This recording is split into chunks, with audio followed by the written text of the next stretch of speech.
Wondery Plus subscribers can listen to Crime and Sports early and ad-free right now. Join Wondery Plus in the Wondery app or on Apple Podcasts. In the depths of an Atlanta forest, a clash between activists and authorities ends in tragedy. I'm Matthew Scher, and on my new podcast, We Came to the Forest, we expose the hidden truths behind a shootout that left one activist dead and countless lives forever changed. Binge all episodes of We Came to the Forest ad-free on Wondery Plus.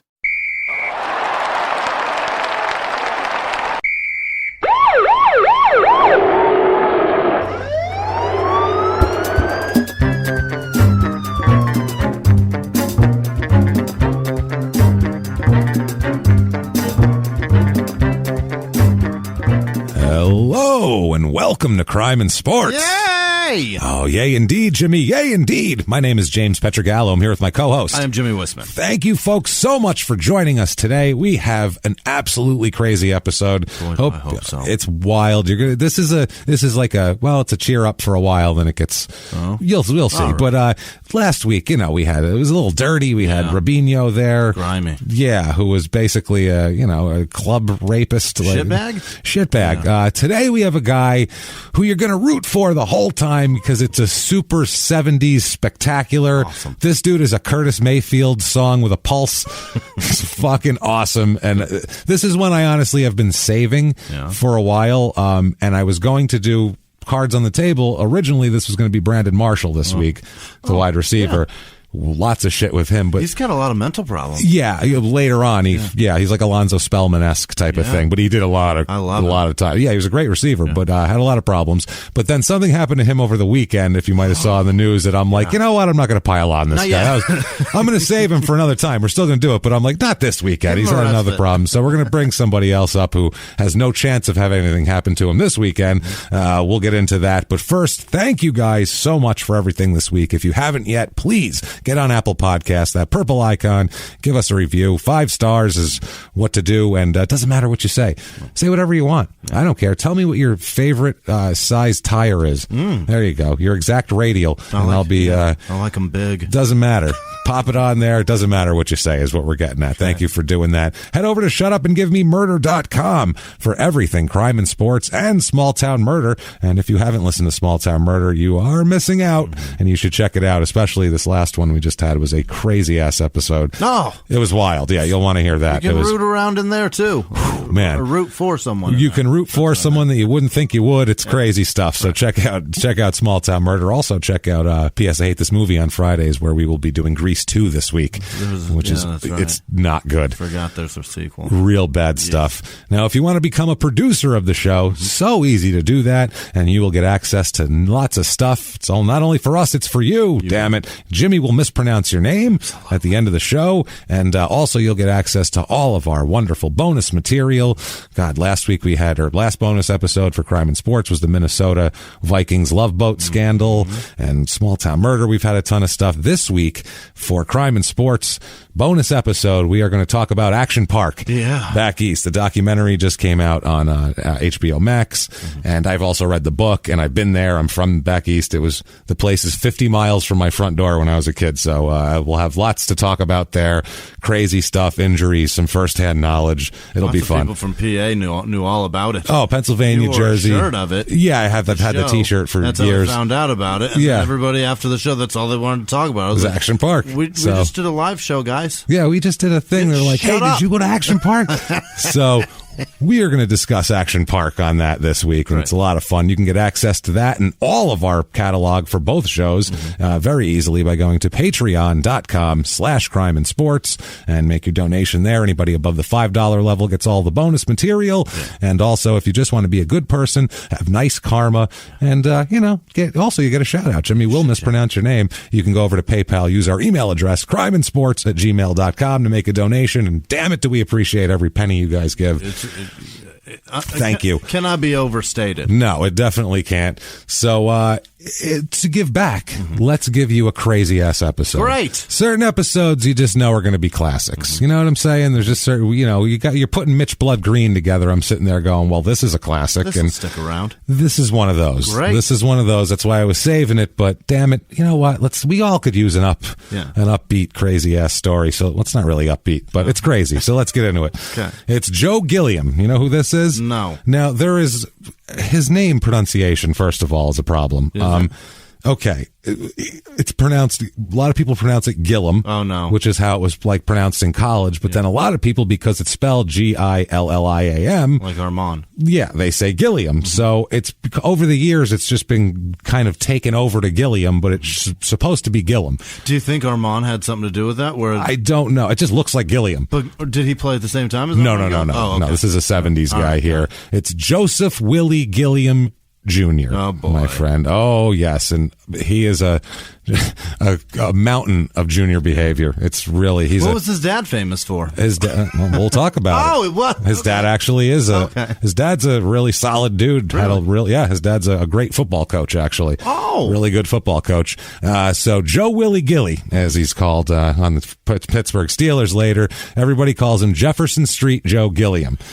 Okay, that's his nickname, Jefferson Street Joe, because Broadway Joe is Joe Namath, and everybody was calling like the Black Joe Namath, so they called him in college Jefferson Street Joe because Jefferson Street ran along the college by the stadium, so he was Jefferson Street Joe Gilliam. That's their way of doing that. What's happening over there on Jefferson Street is on Broadway. No, right? It's a Tennessee State, so not really. But for that school, though, they were all about this football team, as we'll talk about, because they were hot shit. And not a ton of sports today, more like a lot of crime and a lot of messed up, weird 70s stuff, and a lot of kind of behind the scenes, weird kind of politics of sports a little bit, too. So but not a ton of sports, because he really didn't play that much actual football, as we'll get into here.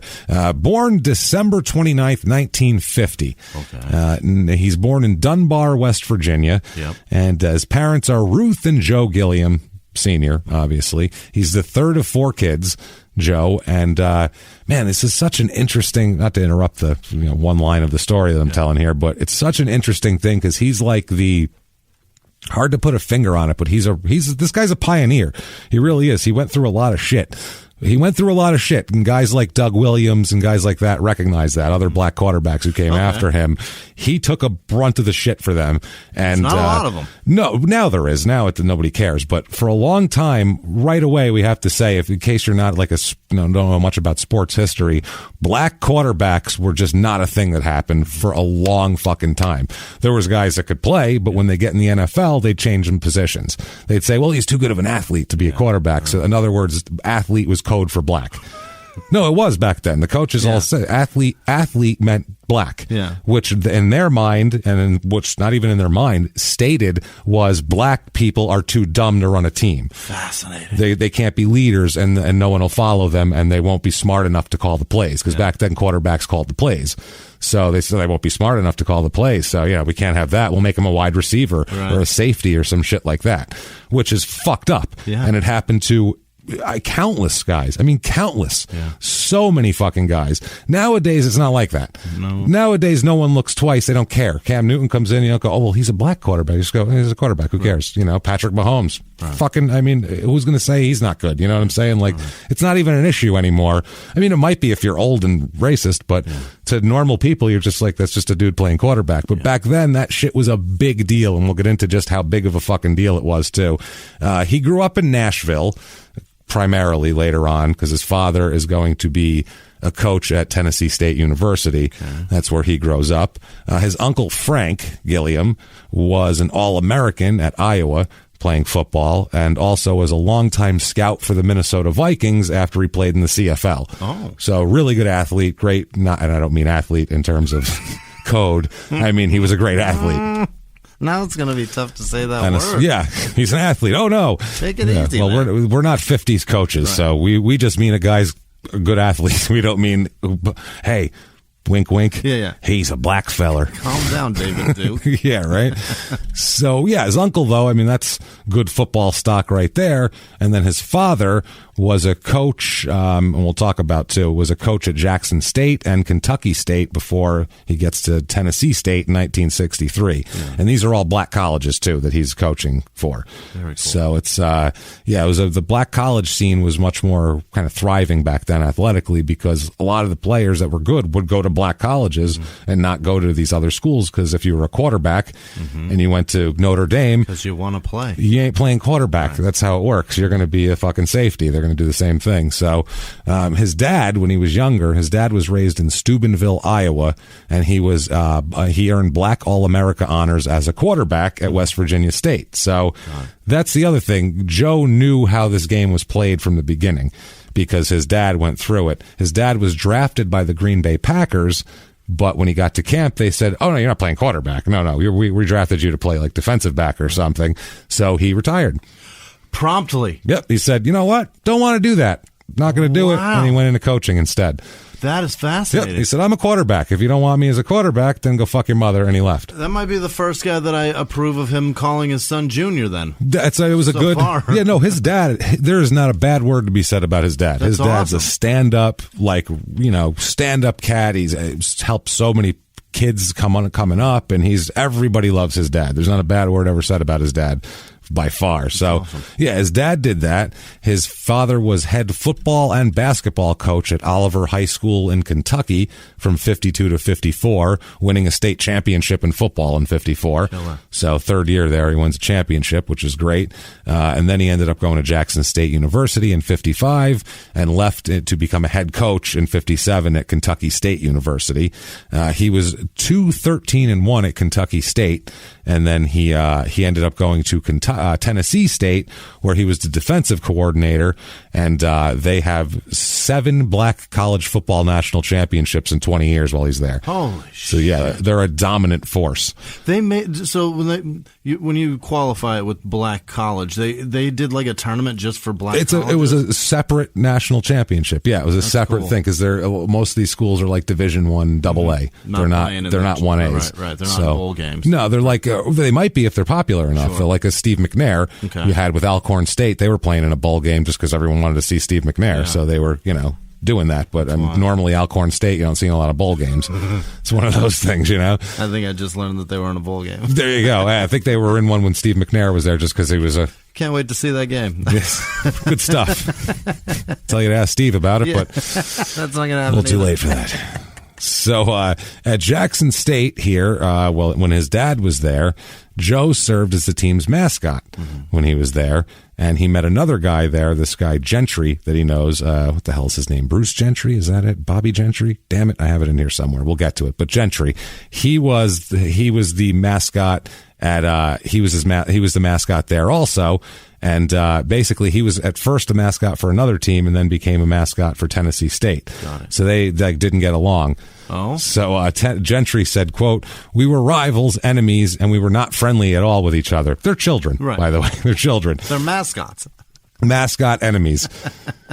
He said, "Then his dad came over to Tennessee State to meet with our coaches. We were both in the hallway while our dads were in a football meeting, and he bought a Baby Ruth from a candy machine and walked over and asked if I wanted half. He told me we might as well be friends." So that's the kind of dude Joe is, too.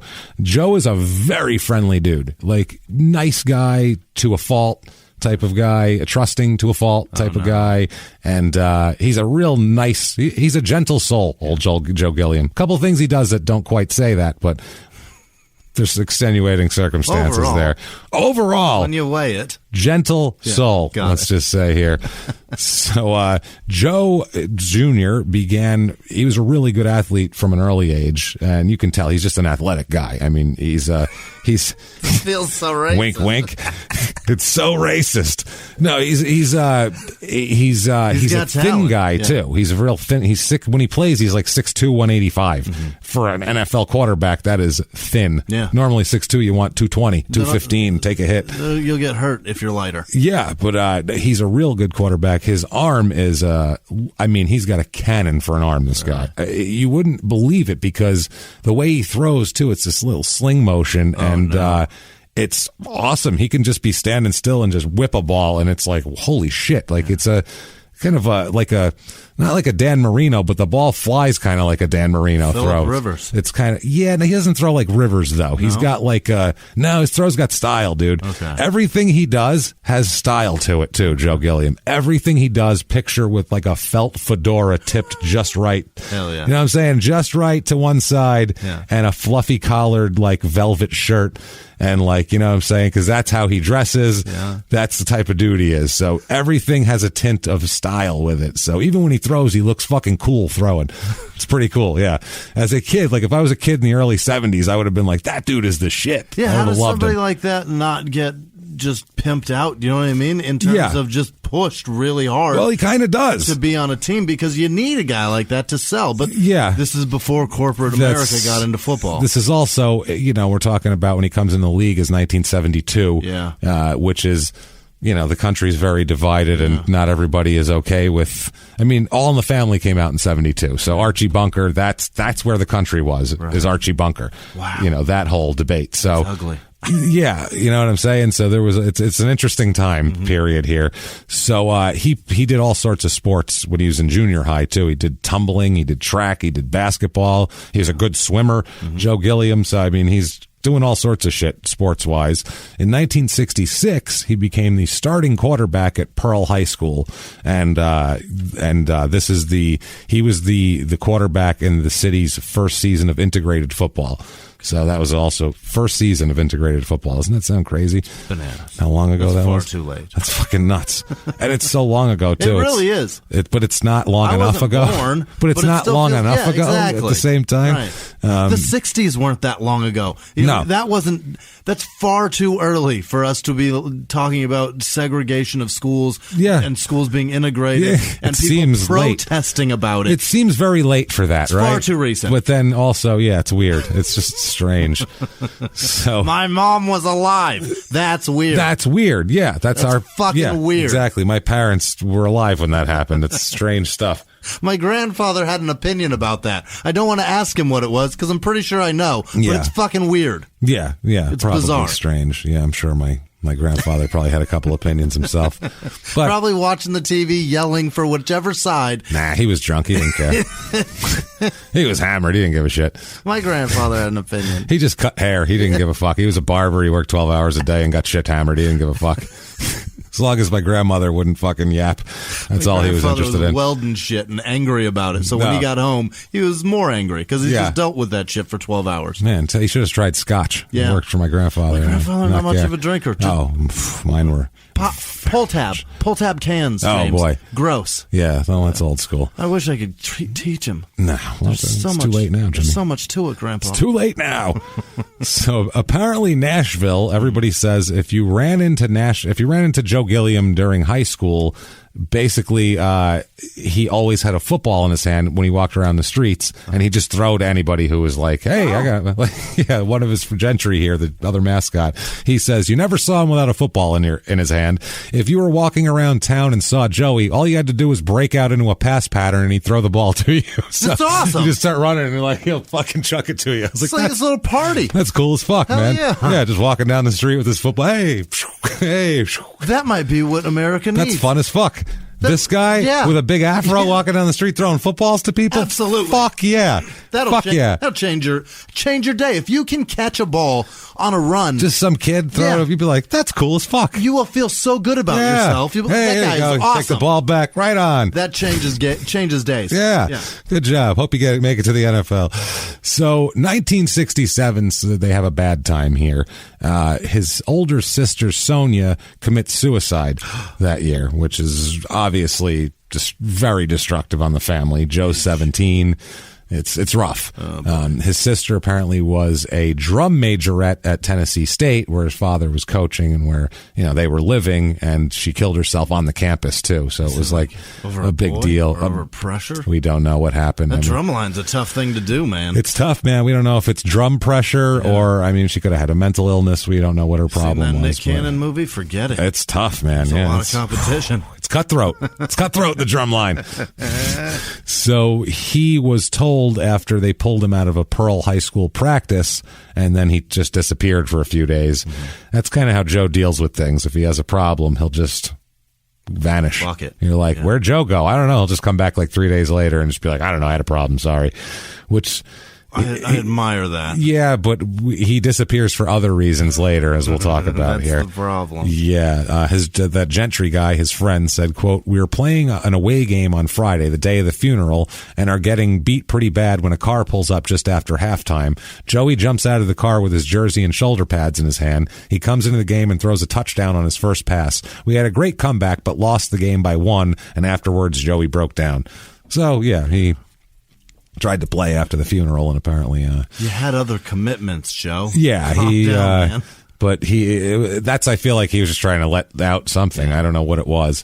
So 1969, he decides he's going to go to Tennessee State as well, which, I mean, why not? He gets a full ride. His dad's there. He already lives there. Yeah. You know, he literally lives like there already. So why not? But this is also where my sister died. Yeah. This is fucked. But the whole family revolves around Tennessee State at this point. So he goes there. One of his teammates on Tennessee State at this time is Ed Too Tall Jones. No kidding. The Cowboys defensive end who's tall as fuck, obviously. By his name, was in movies and shit. While he's in college, he's going to be an All-American quarterback there. He is going to, between 69 and 72, he leads the team to a 39-3 record. That's impressive. And 2 black college national championships in 70 and 71. Right. So he's a bad motherfucker, old Jefferson Street Joe. That's why he gets a nickname. Mm-hmm. And 1970, when he's a sophomore, he marries his high school sweetheart, Beverly. All right. So why not there? He's an All-American in his junior and senior seasons. In 1970, they went 10-0. And were played in the Grantland Rice Bowl, played in Baton Rouge, Louisiana, which I remember the Rice Bowl. Yeah. I remember that one. I remember hearing about it anyway. Gilliam passed for 2 TDs, ran for a third, and they beat Southwestern Louisiana 26-25 that day. In Louisiana. In Louisiana. Suck it. And that was one of their national championships. That was a national championship game. So pretty good stuff there. Voted AP All-American and National Black College Player of the Year in 71 and 72. Wow. So he is a bad motherfucker, old Jefferson Street Joe. So good. Skinny as fuck and can sling that fucking rock like nobody's business. The NFL needs him. They do. They really do. They need him now. Yeah. So he's fuck. There's a mad shortage. It's a shortage of quarterbacks, quality, man. Yeah. And it's so fucked up because even into the 80s, they treated black quarterbacks different. Mm-hmm. Like Doug Williams, when he was on the Buccaneers, he, at one point, had been starting for their team for 3 years, took them to the NFC Championship game, a team that was a piece of shit before he got there, the most wretched ever. Yeah. They went 0-26 to start out with. Good Lord. And he was the 42nd highest paid quarterback in the NFL. Backups are making more. There's a dozen backups making more money than him. That's how he was treated. So he ended up going to the USFL because they would actually pay you for skills there. So anyway, that's just a little, insight into that. So he's so fucking popular there, though. I mean, as you can imagine, he's the team hero. Right. So Gentry said, quote, "Someone had given Joe Namath the nickname Broadway. We had our own Joe. And since Jefferson Street ran through the black community in Nashville, that's the name Coach Merritt gave him." So he was Jefferson Street Joe. That's 4 syllables. Yeah. Well, he gave Ed Too Tall Jones his nickname. Okay. Apparently, this Merritt guy liked to give people nicknames. Mm-hmm. He thought it would make him more popular, and he was marketing. Yeah, not bad. So he first kind of attracts attention here, from the NFL, because how do you miss this if you're an NFL scout? Gee. They won the national championship. They won, yeah. Like, you got to pay attention. I get if you don't pay attention to the black schools a lot, but I think the scouts should if they were, looking for players. Yeah. And I would think they go, holy shit, this guy's by far the best quarterback going right now in the country. Whatever fucking color, he's just awesome. So, he's there. He says that, quote, "People told me that there weren't any black quarterbacks in the NFL, but I always thought I could pull it off." Mm-hmm. So he's always very positive. That's the thing, as we'll find out. He will set a record, 2 records this week we're going to set. Uh-huh. Number 1, the record amounts of times he's good now is staggering.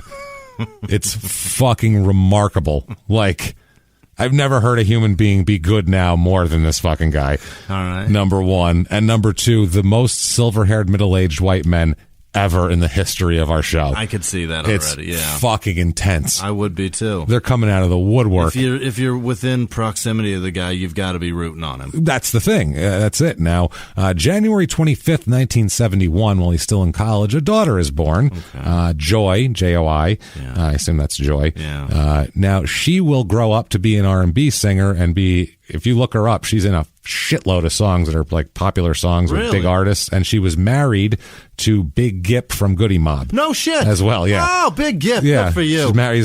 They're not married anymore, but they were married for years. Big Gip was my favorite. Yeah, well, there you go. Great. He was married to this guy's daughter. So there you go. It's a very small separation here. So the 1972 NFL draft comes along. And, you know, you would think he'd be a pretty hot commodity. Yeah. I mean, take a guess when he's drafted. Top 5. No. Strange, right? Weird. Number 1 overall. The best quarterbacks in the country. Nope. Not at all. Who's number 1? Well, number 1 is I could let you guess until you died, and you would never guess. No. I could even tell you it was something Polish, and you still wouldn't get it. Walt Patulski. That was the number 1 draft pick in the NFL. Yeah. Walt Patulski, a defensive end at Notre Dame to the Bills. Wow. Also the last Notre Dame guy to go number 1 overall, by the way. Really? 1972. And they've been good so many times. Yeah, they've been whatever. Then the Bengals picked Sherman White from Cal. The Bears picked Lionel Antoine. You know any of these guys yet?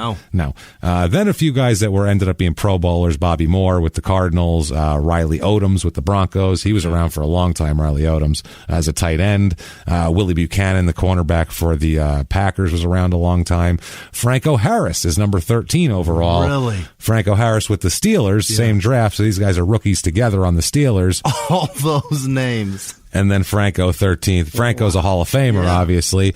And Franco is a weird thing. We'll talk about him, but in Pittsburgh, he plays a different role because Franco's half black and half Italian. Mm-hmm. So rather than the Italian people going, oh, he's black, or the black people going, oh, he's Italian, they both just claim him as their own. That's awesome. And fucking love him. Yeah. So everyone loves him because, they have the Franco-Italian Army, which is their thing, and you know, that all the fans are doing, and all the black guys love him too because he's a black guy. So it's like he made friends with everybody. And Pittsburgh has a history of, there's a lot of very popular people from Pittsburgh. Yeah. Carnegie, he's not necessarily from there, but he started the fucking steel empire there. And the statue in their airport is Franco Harris. That's what I mean. Franco Harris they fucking love Franco Harris. It's unbelievable. They love, because he fits everybody. Everyone loves him. I guess if you're black or Italian. Great. Everybody else, fuck you. Yeah. Sorry, Polacks. Him and Lynn Swann together. Great. And Lynn Swann was coming, I think it came the next year, I want to say. Were they 73. That close in career too? Oh yeah. They were that was unbelievable. All these drafts were like just Hall of Famer, Hall of Famer, Hall of Famer. So awesome. Later on in that draft, Cliff Branch, the great Oakland wide receiver in the 70s and 80s, was picked in round 4. Mm-hmm. Round 11. Wow. Pick Get the fuck out of here. 273, Joe Gilliam to Pittsburgh. They don't even have 11 rounds now. Do you understand that? He wouldn't even have been drafted now. He'd have been a fucking free agent walk-on. So that's how long. Wow. And another quarterback that had a better NFL career than him went in round 13, Brian Sipe, who played for the Browns and ended up playing in the USFL too, and who was a fucking Pro Bowl quarterback. He was a really good quarterback at one time.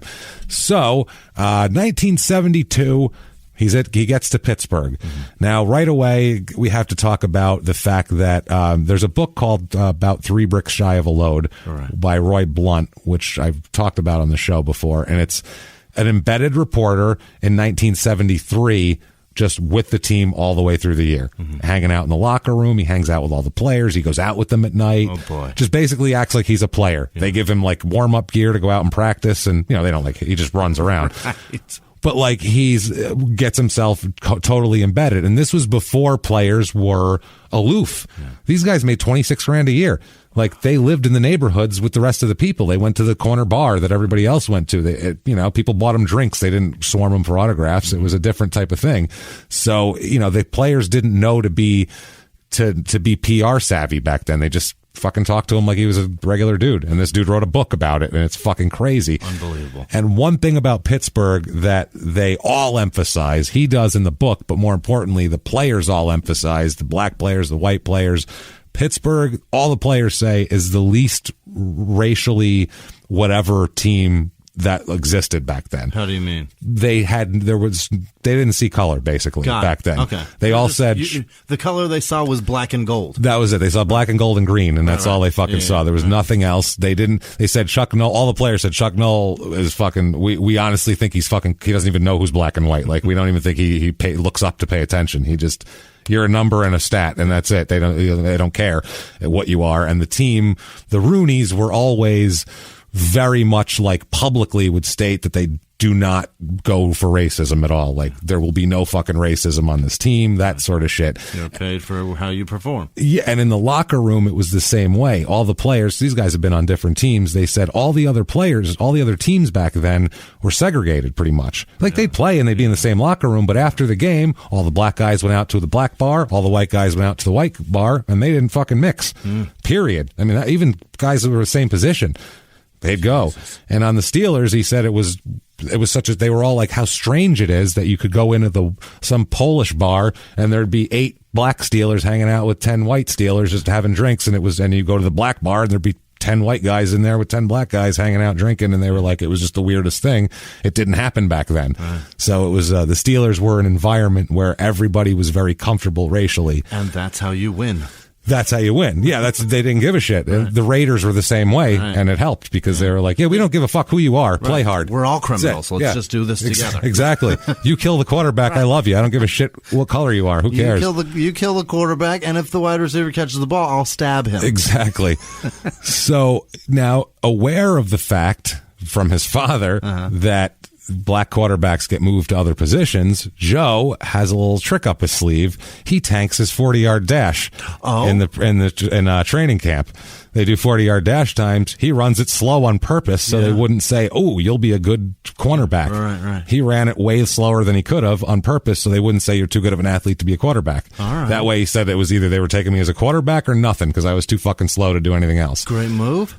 Yeah, it worked. He was a quarterback. I don't think they were going to move him anyway, but I think his dad probably told him, hey, don't fucking... In case they pull this shit. You walk around with a limp around training camp, and then when you get behind center, then fucking sling that shit, but don't act like you know how to run at all, because they'll make you. I think that was how it goes.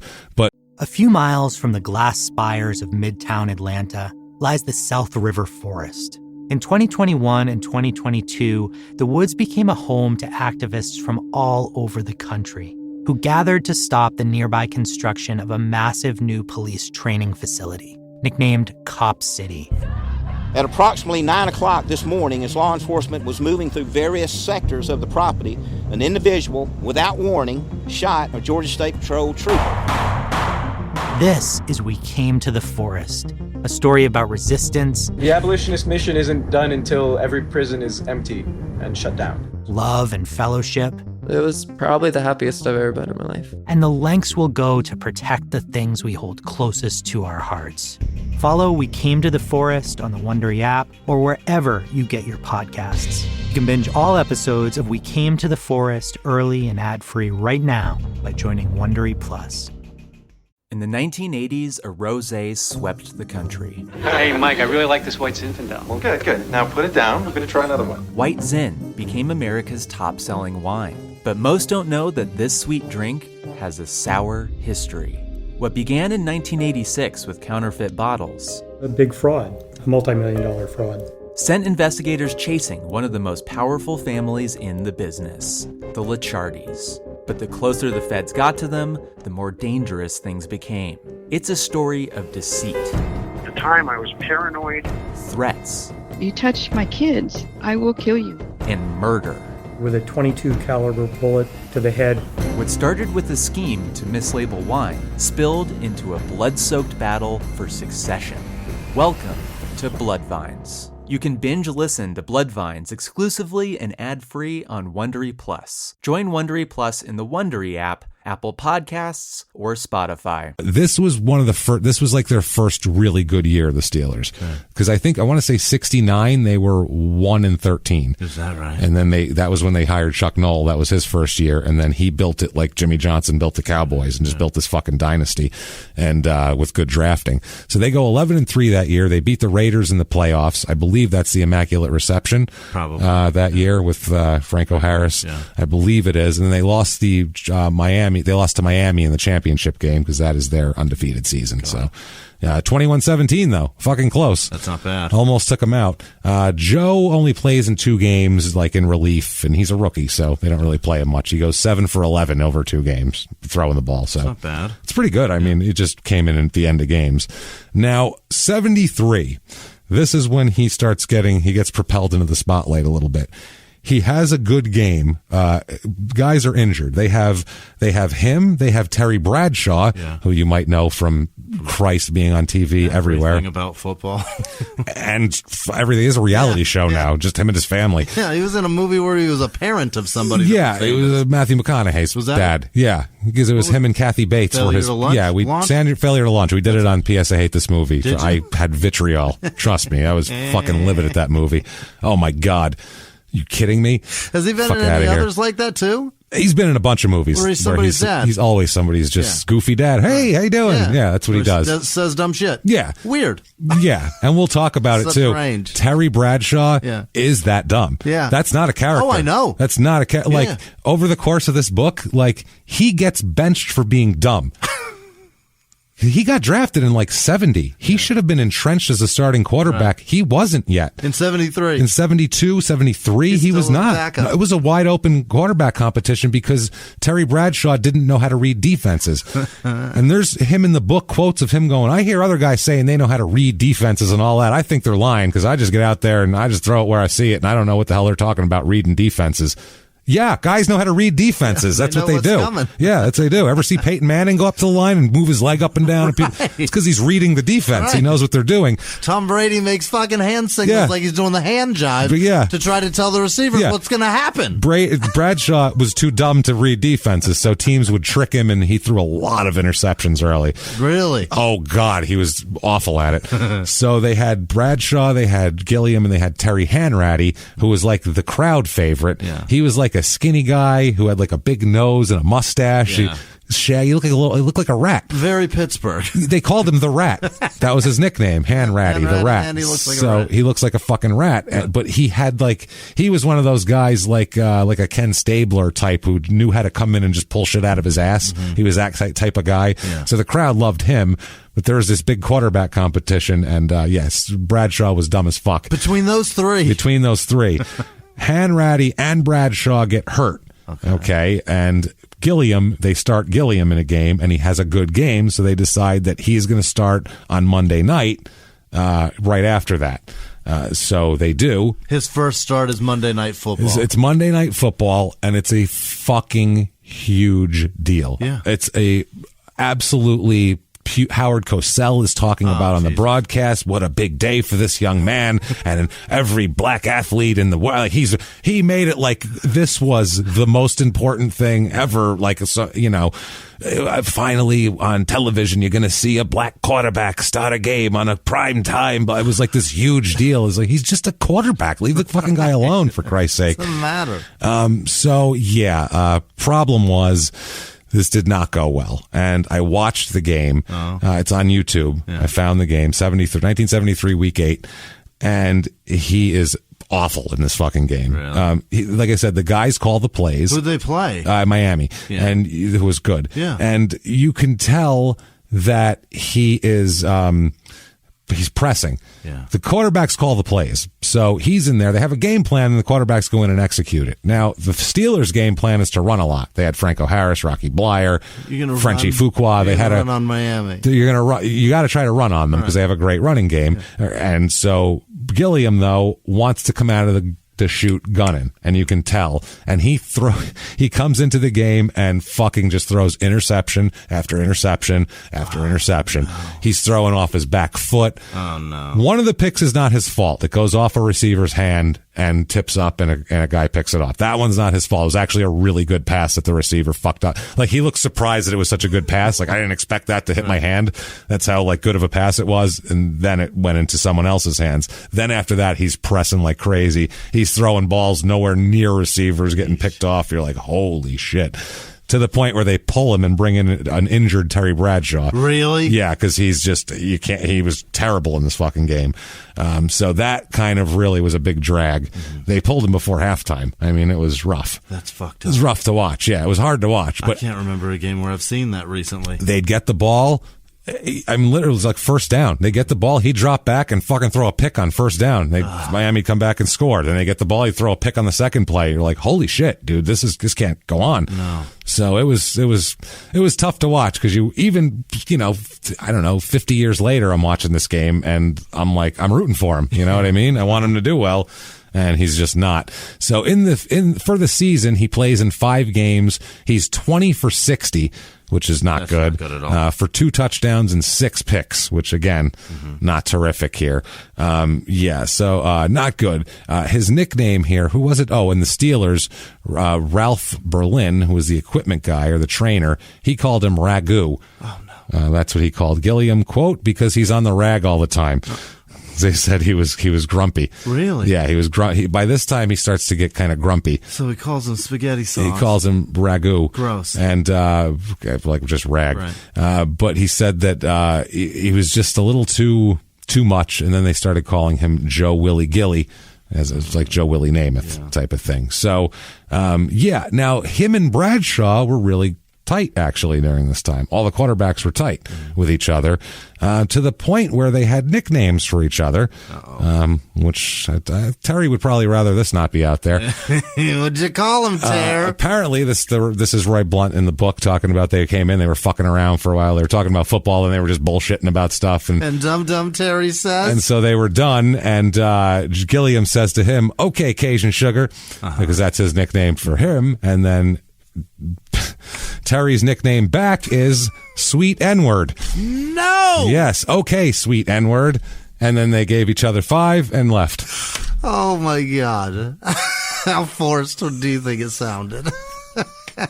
In a Louisiana accent, probably came out pretty smooth. In the 70s, it didn't have it had an ER in there. Oh, yeah. It was. That's how it's quoted. Yeah. I mean, and it was... that was their. It's a different time, though. You have to. That was, and it's going to sound weird, but that was their all way of showing how comfortable with each other they were. You know what I'm saying? Yeah. That wasn't to be insulting or demeaning. That was an actual. I mean, it's still a thing today. They do that. You know, white guys say stuff to black guys like prove that. Something? No, like there are white guys that are friendly with black guys that I guess the black guys just let them do it. When in New York, everybody said the N-word like I was never into it because it sounded funny coming from me, but and I wouldn't do it. But like you were allowed to. Yeah. Like I could call my black friends that, and they would be like, "Well, do that." They wouldn't give a fuck because that's we all hung out together. But I didn't think it didn't sound right coming from me. I didn't think it sounded like so I wasn't going to say white guy. But not for me. I've seen it, and black guys not be offended. Yeah. No, I've seen it all over. Fuck, growing up like crazy. Yeah. I find it a little disturbing, but anyway, it's a little off-putting. So they were getting along though. I don't approve of it, but whatever. So anyway, 73 season, they lose to Oakland in the playoffs. They don't go to the Super Bowl, and that's kind of the point of the book. Is I think that subtitle is "The Year the Steelers Were Super but Didn't Make It to the Bowl" or something, because that was like in between. Right, was before their dynasty kind of started. 74 season starts with a strike. Okay, it goes the whole preseason and 1 week of the regular season, the first week of the regular season. Now, it's disputed all of this. I want to say Bleacher Report did like a thing trying to debunk this based on, they said the strike was only 1 week, blah, blah, blah, but the strike was 1 week of the regular season. It was 6 weeks of preseason before that as well. So basically, there's a strike, but Gilliam goes to camp anyway because he wants a fucking job. He wants to play, whereas Bradshaw sits out. So at that point, it's kind of like, and Joe lights it the fuck up in preseason too. He has a great preseason. He's fucking awesome. So Chuck Knowles says, well, I mean, I haven't seen other guys and this guy's playing great. This is my starting fucking quarterback. Great. Week 1 starting quarterback is going to be Joe Gilliam, which is like, he's going to be the first black quarterback to start a season opener since the merger. Denver had a black quarterback in '69, but that was before the leagues played together. So, I mean, this is a big fucking, this is literally historic. This is the first one. He's the fucking Mike Evans of football. And it goes, do you know who Mike Evans is? It goes to, see, there you go. I say, because he's forgotten the same way Joe Gilliam is. Does anybody know who Mike Evans is? Are you sitting in your car going, football? No. No. That's why I asked. No. I'm sure there's Mike Evans that have played football, so I should be more specific. But Mike Evans is an actor. Mike Evans is a writer. Mike Evans is a show creator. Not anymore. He died in 2006. But Mike Evans was Lionel Jefferson on All in the Family. Okay. So he was the black guy on All in the Family. He was the neighbor, the Jeffersons, who later on, their kid, because it's a spinoff All in the Family. Oh, it's the kid. He's the kid. Is he now, on All in the Family? He's always on All in the Family. Now, Mike Evans was 21 years old and in acting school when he got the job. He didn't even finish acting school yet, and he hadn't had any jobs yet, and he got a job on a sitcom as, one of a main character. So Lionel he was fucking hilarious on the show, and he made fun of Archie without Archie knowing it. That was the way he would do it. Archie would be like, see, I'm telling you, the Lionel knows the blacks, they don't want to do this or that. And he'd go, right, Lionel? And he'd go, boy, I'm telling you, Mr. Bunker, I mean, you sure know inside the community or whatever. He'd say like that. And then he'd, look at the fucking kids and they'd all fucking roll their eyes at Archie. And Archie goes, see, I'm right. And they'd all fucking laugh at him. That's how it worked. So Lionel, that was his role, and he was fucking great at it. Really like this sarcastic delivery. He was really good. And then he went on to create fucking Maude. Really? Which was B. Arthur's spinoff of All in the Family. Or I'm sorry, not create Maude. He wrote on Maude, and then he created Good Times. Okay. So, I mean, he's the creator of Good Times. He's the fucking creator of Good Times. And he's, I want to say he's the creator. I thought he was the creator of Maude, too. I think he's the creator of Maude as well. That's awesome. I know he's so I mean, he, as a black show creator, that's he's a pioneer, this guy. I mean, he was writing on all these shows, and 2 different shows. Ones. And then he was on the Jeffersons later on, too. I mean, he's doing all this shit, and you don't even know who the fuck he is. No. And most people don't know who the fuck he is, and he's a pioneer, and it's the same thing with Joe Gilliam. He's the Mike Evans of football. Right. So remember Lionel Jefferson, remember Mike Evans, and remember Joe Gilliam. Say his name. Say his name. So now, obviously, this is a historic thing, but the Steelers don't give a shit, they said. To them, it's not a big deal. The one wide receiver here, Lewis, who's a black guy out of Grambling, he said, quote, in the locker room, we really didn't care. It wasn't a matter of who was going to be the quarterback. It was a matter of who was ready to step up and play in that particular week. Yeah. They just didn't care. They were like, let's just win. Every week. Now, there wasn't just no divided locker room. Even Bradshaw admitted that the better man won the job that year. And he did a big Playboy interview, which is a fucking trip in the 70s. If you want to read a funny interview, look up Terry Bradshaw Playboy interview. Wow. He says he found Jesus watching Monday Night Football in this interview. He says, I was watching Monday Night Football. And I just saw Jesus' face, and the guy was like in the TV screen, and he was like, no, man, just in my living room in my apartment, and tears came to my eyes, and it's crazy. I think he drank cleaning solution by accident or something and had like a hallucination. He's a bizarre man. So he's a Christian now. So there you go. That was the day. That's what started all that shit. That was it. Watching Monday Night Football in his apartment. When he should have been at the game. No, he wasn't playing that night. Oh, it wasn't his game. Yeah, it's a night off. Yeah. So he says about Gilliam, though, quote, Joe Gilliam had a phenomenal preseason. He won the starting job, and I lost it. So there you go.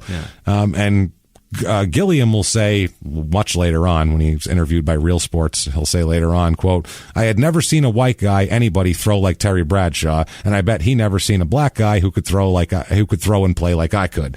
Bradshaw had a fucking cannon for an arm. As goofy as he is, he could fucking throw that ball.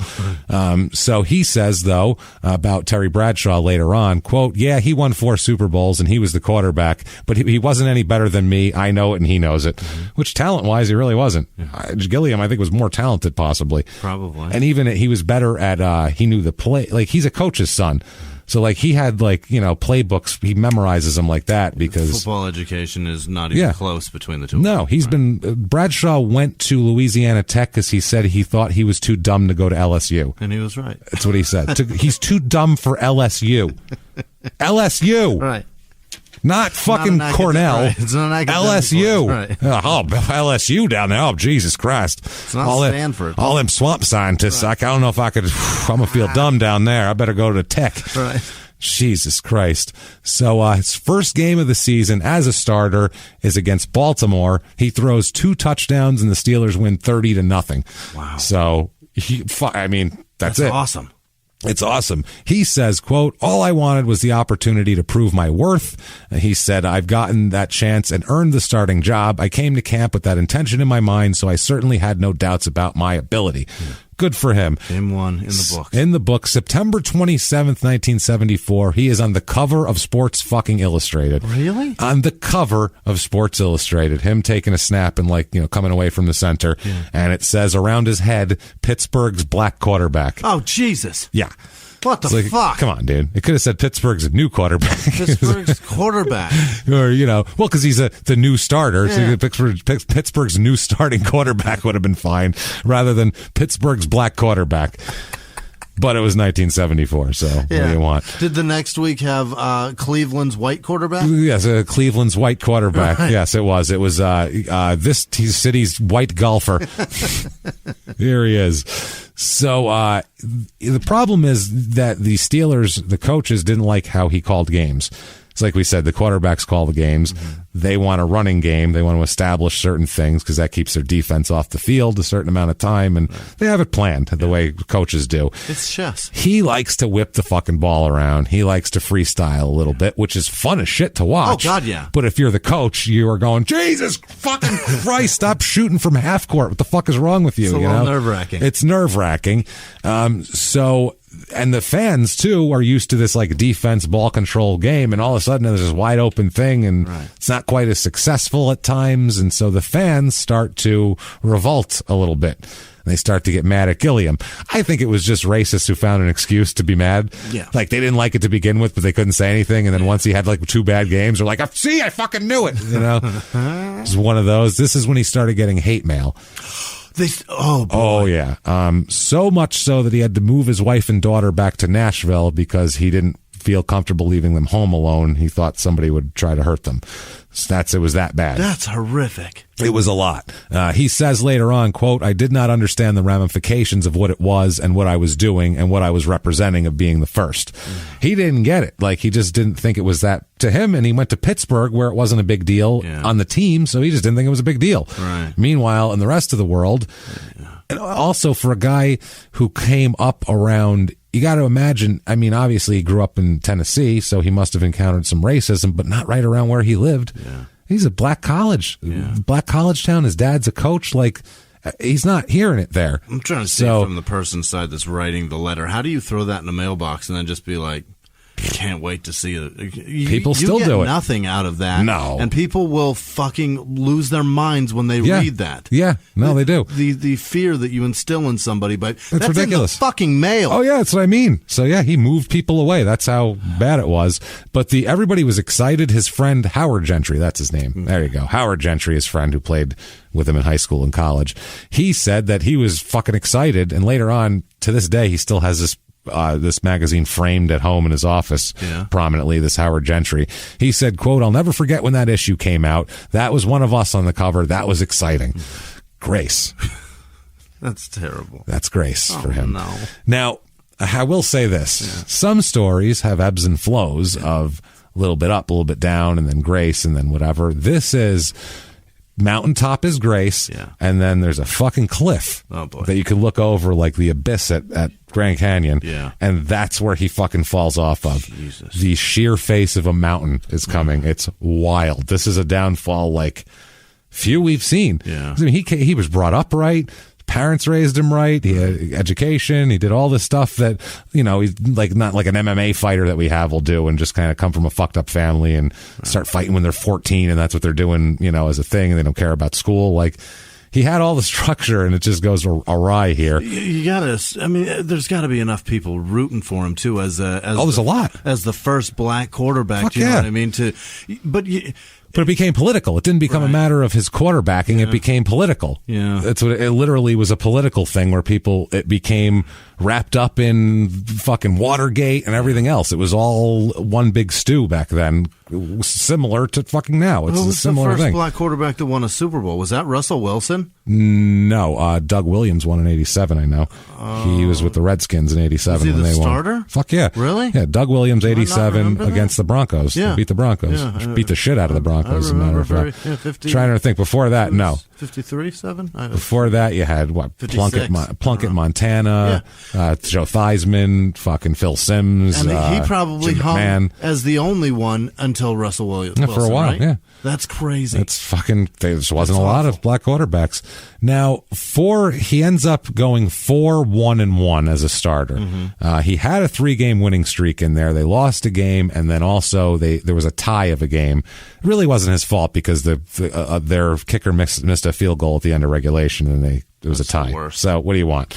But he says that through all this, he thought that the hate mails and the threats and all this type of shit, hate mail, threats, and certain other factors made Chuck Noll want to make a change at quarterback. Mm-hmm. So he makes a change and ends up making Bradshaw the starter, which he'll end up being the starter for the dynasty after that. For a long time. Yeah, for the season, Joe plays in 9 games, starts 6 of them, goes 4-1-1. He's 96 for 212 for 4 touchdowns and 8 picks. Wow. So not exactly great, but I mean, he's young. It's his first time starting. You got to let a guy. Peyton Manning led the league in interceptions his first year.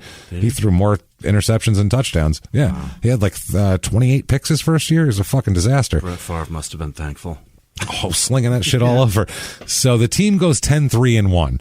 At the time, Joe says it's not about race, why he got pulled. He says, quote, it's an honor to just play in this league, whether you're black or white. The pressure is not your color. I feel more pressure on the bench not playing. That's what football is all about, playing.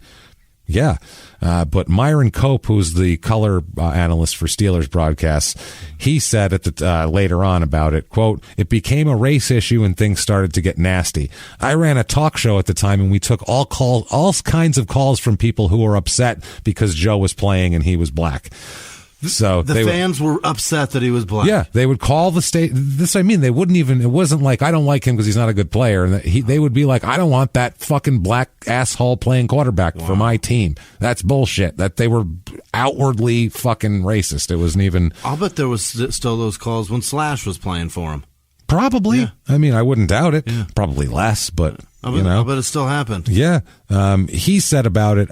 Joe said, I can take the heat. He said, I understand it. The quarterback always takes the heat. If he's bugged by it, he's doing his best not to show it. He says, no white guy ever had to go through what I have. I can handle it. He said, ignorance is what's wrong with people today. If we can knock down these barriers, we will be halfway to a harmonious world. But it's not just a racial thing. I know that.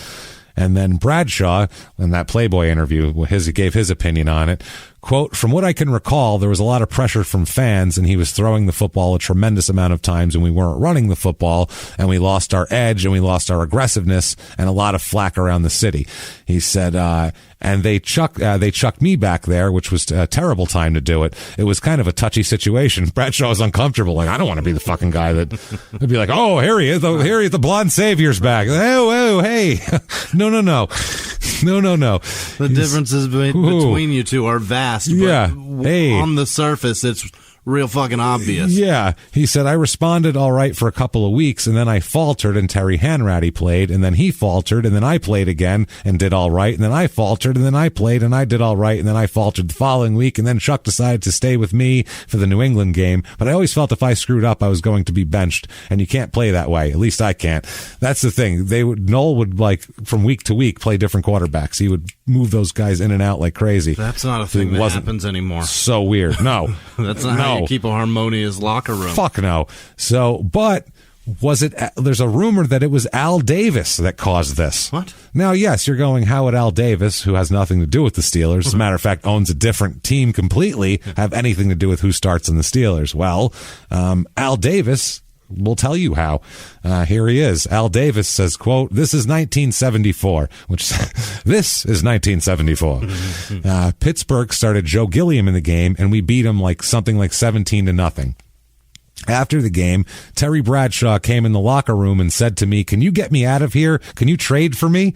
So, and I said to him, "Listen, I love you, but I got enough problems. I got Stabler, I got Blanda, I still had LaMonica, and I can't, Darryl LaMonica, the quarterback, and I can't get you. But let me put in a good word for you."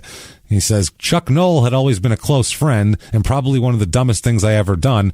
I told him, why the hell don't you play Bradshaw and stop playing Gilliam? Bradshaw can win for you." He put Bradshaw back in the lineup. They beat us in the championship game in 74. They beat us in the championship game in 75. And we had our hands full with the Steelers from then on. Because good me raised his hand and suggested they ought to start Bradshaw.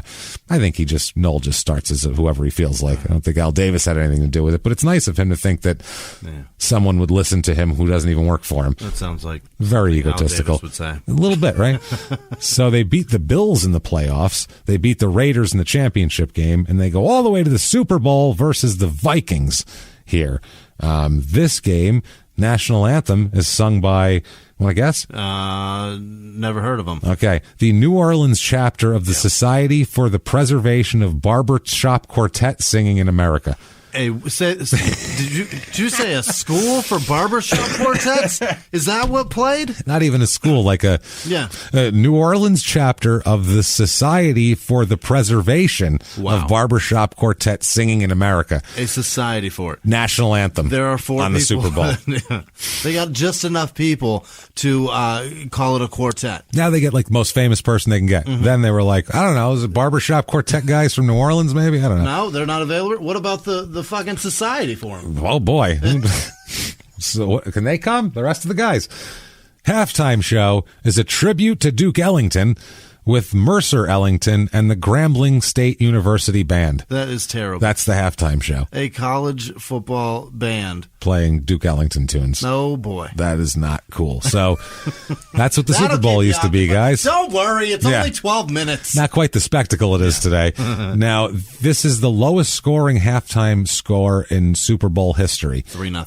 2-0. Get the fuck 2-0 is the halftime score. Not a touchdown, nary a field goal. Steelers leading 2-0. One safety is all that happened. That is awful. It's the lowest possible score besides a scoreless tie. Yeah. That's wild. Steelers win this game 16-6. Mm-hmm. It sounded like it was boring as piss. Yeah. So, yeah. Just fucking awful. That's why they didn't fucking get anybody to watch it. Fuck, it was fucking terrible. Your game's a plate of piss, sir. I'm not fucking watching it. So, Gilliam, how is he affected by all this? Mm-hmm. The Steelers win the Super Bowl. Is he happy? Yeah. Well, he says once he was benched, that's when he became involved with drugs. That he said that's what did it. We're not sure if that's exactly what did it, but that's his story, and he's sticking to it for the man about has a 30 Super years. Bowl ring with the Pittsburgh Steelers. Oh, he has too. We'll talk about it. Yeah. Holy shit. He says, quote, "I kind of withdrew. I guess it was my way of not facing and dealing with the fact that I wasn't playing for the Steelers. And there were other problems in my life, not just those related to football. It was my way of hiding from what was really happening and not facing up to things," was his, He says he can't understand why he wanted to hide. Mm-hmm. He doesn't understand that, never quite understood that. He says, "I don't know, because I'm no shrink. At times I think about it. I think if there's any part of me, any part of feeling good about myself during the year and a half that I wasn't active, it was that it really didn't break my spirit. I damaged myself. I did things to hurt myself, but I didn't let anybody crush my desire to play. If I felt I wasn't going to play, I didn't think I would, but I still wanted to, and I still do." He said that he started with weed and then he moved on to heroin, which is a big jump. That's just a big jump. Yeah. See, that's the thing. If you smoke weed and you're like, it's just not doing it for me. Yeah. I don't know what your brain chemistry is like, but I'm happy right there. I smoke a weed. I'm like, perfect. Done.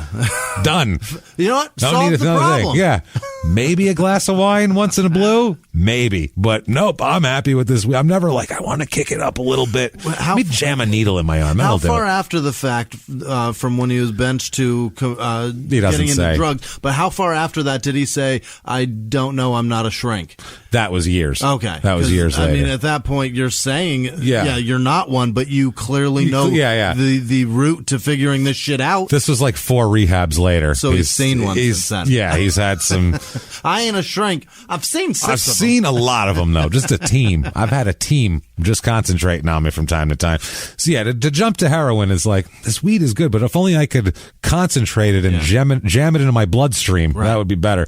And can I be so numb? Because with weed, you still feel and your senses are still there. Can I get NBA players play whole games on smoking weed. Is there anything that can just erase human emotion? Yeah, that's can what I do want. that? He said he experimented also with cocaine. He did more than experiment, as we'll talk about. Uppers and downers, but he avoided LSD. Okay. Afraid of acid, he said, which is, I'm afraid of heroin. Never mind acid. I loved acid when I was a teenager. So I was afraid of LSD. I should have been afraid of them all. He said he took drugs every day, though. He said, I didn't do it when I went to play ball. I did it after practice. The stuff was very easy to get. Yeah, that's it. So easy. Let's do it in their own words about heroin. Yeah. He's got a little heroin tale here. Let's just let's see what he has to say here. Let's do in their own words. Quote, after you've done it a while, it's not even about getting high anymore. It's to keep from feeling bad. I realized that when I realized, damn, I got to have it. Jesus Christ. This happened the first time I didn't have any, about 8 or 9 months after I started. I told the guy I was sick, and he said, you have to have it, man. You've been doing this for a good little while, haven't you? And I said, yeah. And he said, you don't have any. And I said, no. So he realized withdrawal. And that was the worst day of my life. Oh shit, I'm addicted to heroin. That's what that was. That might be the first, in their own words, heroin addiction revelation. I think that's the first one. That was the day I knew I was hooked on heroin. And you don't have any? No. Oh shit! And I said no. And on a sitcom, that's the moment where like everything goes silent. And they go to commercial break. That's it. Yeah, it's silent and maybe a clapping as they go away in the old school ones. So, and his future lawyer, a guy named David Vincent, said that the problem is that he had no problem getting all the heroin he needed. A, it was around, and B, everyone likes Joe, so they want to give him heroin if he wants heroin. He said, quote, the trouble with Joe is that he's been a star all of his life. People defer to him, and he can't handle that. He's a tall, very handsome fellow who walks with grace. He's very attractive to women, not just sexually, and attractive to men, and they tend to let him do things he shouldn't. He needs someone to tell him what to do and insist that he live up to his responsibilities. Mm-hmm. He's got it. Yeah, people are deferring to him, and he's not the type of person who can say, step back and go, hey, I need to be responsible. Mm-hmm. He just goes, well, I mean, if everybody else, no one's saying anything, I guess it's fine. Yeah. It's that kind of dude. Now, Chuck Noll, the coach of the Steelers, said he had no idea that Gilliam was on drugs. And didn't know. No clue. And Mean Joe Green said he had no idea either. Okay. Later on. Mean Joe Green said, quote, when I heard about it later, it was a shock. It wouldn't have been a shock if I had heard he was on marijuana, but the extent of it, that came as a shock. Because, I mean, back then they were all smoking weed. Yeah. This is pre-drug testing, so even in the book they said all the guys smoked weed. That was just like a joke. You know, they all drank beers constantly, because that's just what those guys did. Yeah. Constantly drinking beer, and they'd all smoke weed, because it wasn't a big deal back then. Yeah. You know, it still isn't, but I mean, for a while it became a big deal in the NFL. So 1975, for the season, Joe only plays in 4 games. He goes 24 for 48, 3 touchdowns, 3 interceptions. So not a great year. Spotty, just kind of put in relief here and there. They win a game against the Colts, 28-10 in the playoffs. Then they beat Oakland again in the championship game. And they go all the way to the Super Bowl. And we've talked about this Super Bowl. This is the Super Bowl that Thomas Hollywood Henderson was in, with the national anthem being sung by Up With People. Who right. We've gotten many tweets about, and people sending us pictures of them and shit. And now it's Down With People. People are the worst. Well, do you remember the halftime show? No, I don't. Up With People presents 200 Years and Just a Baby, tribute to America's bicentennial. That's right. Whoa. That's the worst halftime show they've ever had. 200 years and still a baby. Mm-hmm. I don't know if you've ever heard the Grambling State Band, but they're fucking awesome. Are they? They're like the best college band. They're fucking amazing. I would much rather hear them play a tribute to Duke Ellington than this shit, whatever this is, patriotic horse shit. Marching bands, I still don't want to hear. No, I don't want to hear drums and all. Any of that shit. Yeah. I don't want to hear it either. It's dumb. So, play Hang On Sloopy or some stupid shit. They all play fucking. Every fucking one of them. They all play Louie Louie and Hang On Sloopy. That's the, They all fucking play that one. They all know it. All of them play it. And there's always that snare pop. At the end, it sounds not like a snare drum in the song. Yeah. It sounds like a fucking band snare drum, like a high school band snare drum. Any song played by a band, I hate it. I hate it much worse. It's so annoying. I've never heard a song and then heard a high school or college band play it and go, I like that version better. It's never fucking happened. You know what? That's the version. It's not like all along the Watchtower where like Dylan did it and then you're like, no, Hendrix, that's an epiphany. Like this is totally. No. So, either way, the Steelers win the game. And pop songs are worse because I've heard all of them way too much anyway in some fucking commercial somewhere all over the or whatever. Place. And now we got to hear the University of Hawaii's version of fucking something Bruno Mars sings. Fuck you. No. Okay. When Nordberg... No, it's not Nordberg. When the bad guy in Naked Gun falls off the top of the stadium, and they're playing Louie Louie, aren't they? I think they are. Yeah. They are. Okay, I knew they're playing when they as they go over him. Yeah, as they're all going over him. He was hip hop's biggest mogul, the man who redefined fame, fortune, and the music industry. The first male rapper to be honored on the Hollywood Walk of Fame, Sean Diddy Combs. Diddy built an empire and lived a life most people only dream about. Everybody know ain't no party like a Diddy party, so. Yeah, that's what's up. But just as quickly as his empire rose, it came crashing down. Today I'm announcing the unsealing of a 3-count indictment, charging Sean Combs with racketeering conspiracy, sex trafficking, interstate transportation for prostitution. I was up. I hit rock bottom, but I made no excuses. I'm disgusted. I'm so sorry. Until you're wearing an orange jumpsuit, it's not real. Now it's real. From his meteoric rise to his shocking fall from grace, from law and crime, this is the rise and fall of Diddy. Listen to the rise and fall of Diddy exclusively with Wondery Plus. In the 1980s, a rosé swept the country. Hey, Mike, I really like this white Zinfandel. Well, good. Now put it down. We're going to try another one. White Zin became America's top-selling wine. But most don't know that this sweet drink has a sour history. What began in 1986 with counterfeit bottles. A big fraud, a multi-million-dollar fraud. Sent investigators chasing one of the most powerful families in the business, the Licciardis. But the closer the feds got to them, the more dangerous things became. It's a story of deceit. At the time, I was paranoid. Threats. You touch my kids, I will kill you. And murder. With a .22 caliber bullet to the head. What started with a scheme to mislabel wine spilled into a blood-soaked battle for succession. Welcome to Bloodvines. You can binge listen to Bloodvines exclusively and ad-free on Wondery Plus. Join Wondery Plus in the Wondery app, Apple Podcasts, or Spotify. Okay, I thought so. That's God damn it. It fucking popped in my brain. I hate that stuff. So they win. The Steelers win the Super Bowl, which is good. So that's 2 rings for Gilliam. Keep track of those because we're going to keep track of them over time. Oh, boy. Those rings in particular. Not the wins, the actual physical rings. The pieces. Yeah. So 1976 preseason, Joe Gilliam's father comes out, and now he'll come out later and say he was misquoted here.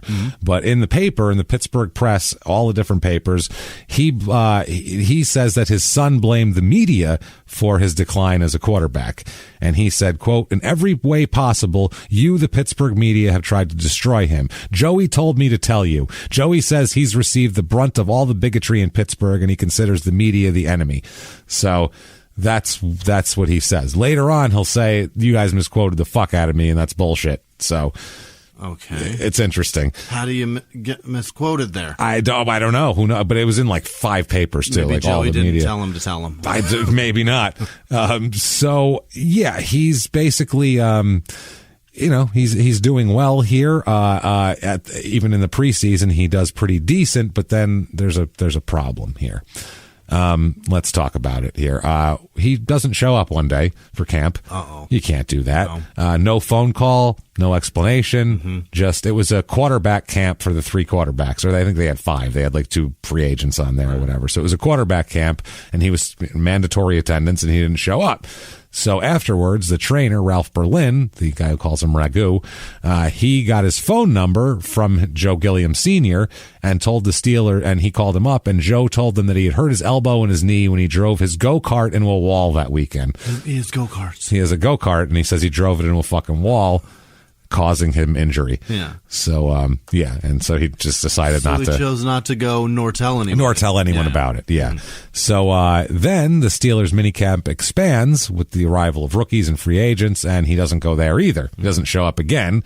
The Pittsburgh Post-Gazette said the Steelers didn't have a clue where he was, and another Pittsburgh paper said that he was in his hotel room with the Steelers suggesting there wouldn't be any effort to reach him because they knew where he was, but he didn't show up. So I don't know what the fuck's up with that. So they contacted his father, the press did in Nashville, and he wouldn't discuss it. He says, quote, "You guys have flagrantly misquoted me and I have no comment." He said, "I never said Chuck Noll and the Pittsburgh Steelers were racist. That's not the way I feel." So, he caught some shit for that. He caught some shit for that. Yeah, I'm sure. So basically, where the fuck is he, basically? Why did he not show up? Where the fuck is he? Why wouldn't he stay the whole week? He showed up one day and took off. What the fuck is he doing, basically? So after missing a couple more meetings, he has a meeting with Chuck Noll, and he says that basically he wasn't in him anymore. He didn't have the heart to compete for a backup role there, and he didn't want to do it anymore. And he wants out, basically. He wants out of Pittsburgh. So he does. The way they work it is he is allowed to be transferred to another team here for a $100 fee. So another team gets to pay $100 for him, and that's the New Orleans Saints. So they take him. They take him for $100. Why not? And a salary, though. Well, you got to pay a salary. He's making like $75,000 a year, I think, is what he made. So it's not a big deal. It's not like he's not a bank breaker by any stretch. So problem is, a lot of people say that everyone knew he was on drugs and this sort of shit. He says before this he was way into drugs already. Of course. He says, "People say I couldn't take being cut. That's bull. I was very well aware of what I was doing." He said he did it on purpose, basically. He kind of did drugs and didn't show up and moped himself out of Pittsburgh because he wanted out of Pittsburgh. Really? And he thought that was the way he could get cut. Because back then you had to get cut if you wanted to go somewhere else. You couldn't. Yeah, but the way that the Roselle rule worked was, even if you were traded, there was hardly any trades. Look at the NFL in the 60s and 70s. There's no trades because if, let's say, somebody trades for him, or let's say somebody signs him as a free agent. I mean, if he is a free agent, they sign him as a free agent, then you have to give that team compensation. And Pete Rozelle, who was the commissioner, he decides what that is. So that could be a player, that could be a draft pick. He just decides. So nobody signed free agents if it was a guy who was owned by a team. It's an arbitrary deal made by fucking Pete Rozelle as he sees fit. It was made so teams wouldn't sign free agents. It was to keep salaries down. That was the whole point, because teams were scared to fucking sign free agents. There was a San Francisco, they signed a player, or a player got signed from San Francisco who was, he was like a decent, kind of older, fartier receiver. He was a Pro Bowler, but 5 years earlier, end of his career. They made him they ended up doing the trade, or doing the free agent signing. Rozelle ended up giving the other team like the first and second round draft picks next year. It was like, holy shit. So, yeah. However, he sees the value. Yeah. So Jack Ham, who's a great Steeler linebacker, he says the pressure that Joe would go through was unbelievable. He would sit by his locker for at least a half hour after the game, literally shaking, trying to recover from the pressure of each game. He took too much of it personally, I think, but it didn't matter. He shouldn't have had to endure as much as he did.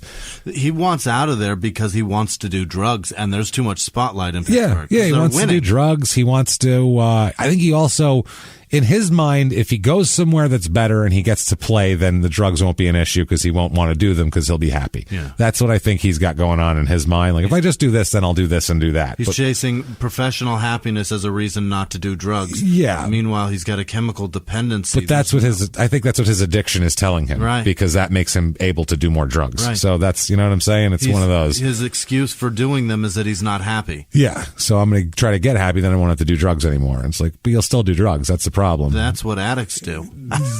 Like I said, he knew he was hooked. Now, Franco Harris, who, like I said, has a very different outlook. No one ever said a racial word to Franco Harris because everyone loved Franco Harris because black people loved him, white people loved him, everybody loved him.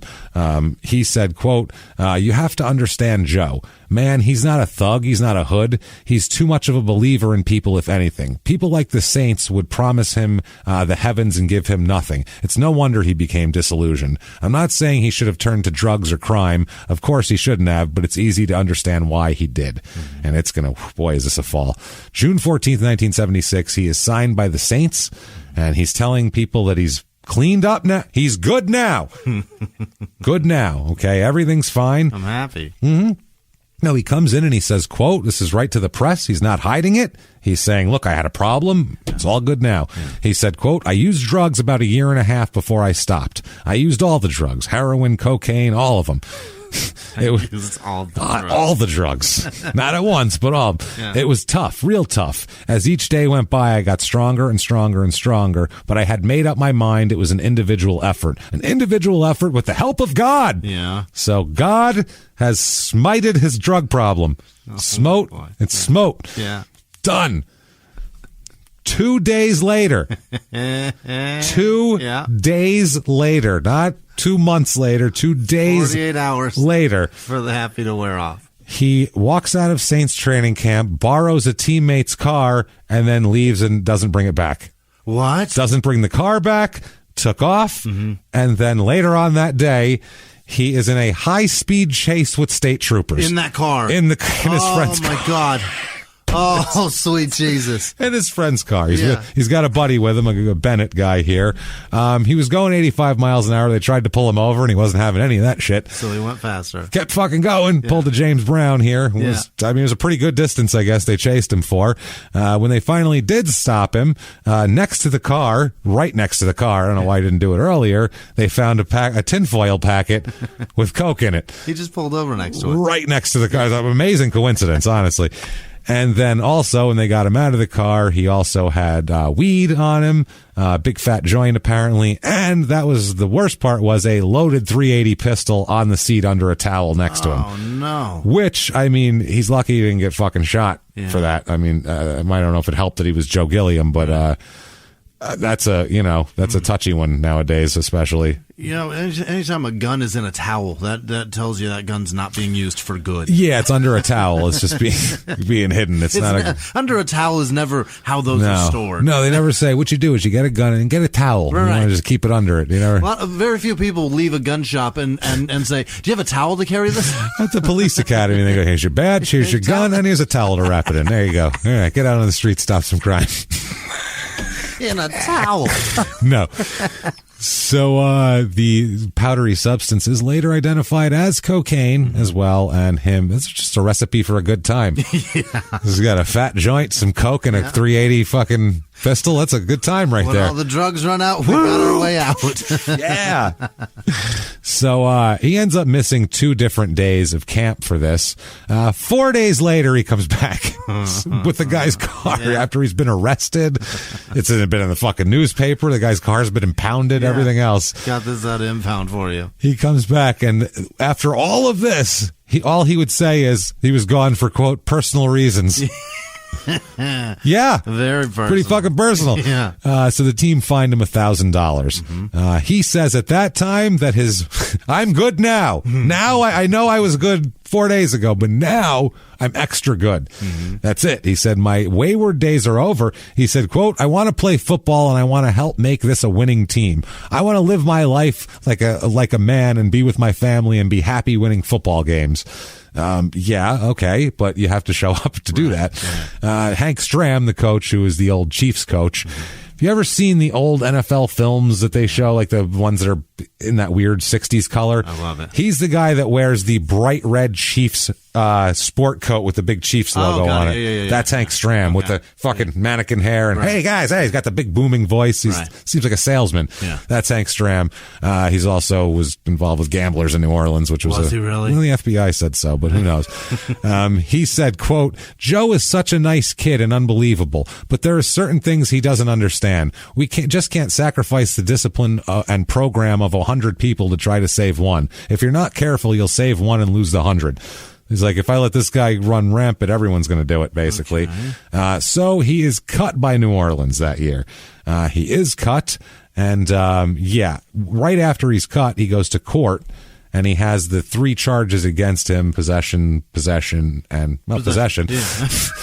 He has the charges continued for 6 months, for 9 months, on a condition that he contributes 60 days of community service. Okay. So that's the deal. So do 60 hours community service, and then they'll continue, and then they'll end up dropping it. Yeah, right. Pretty much. That's the idea. That's the deal here.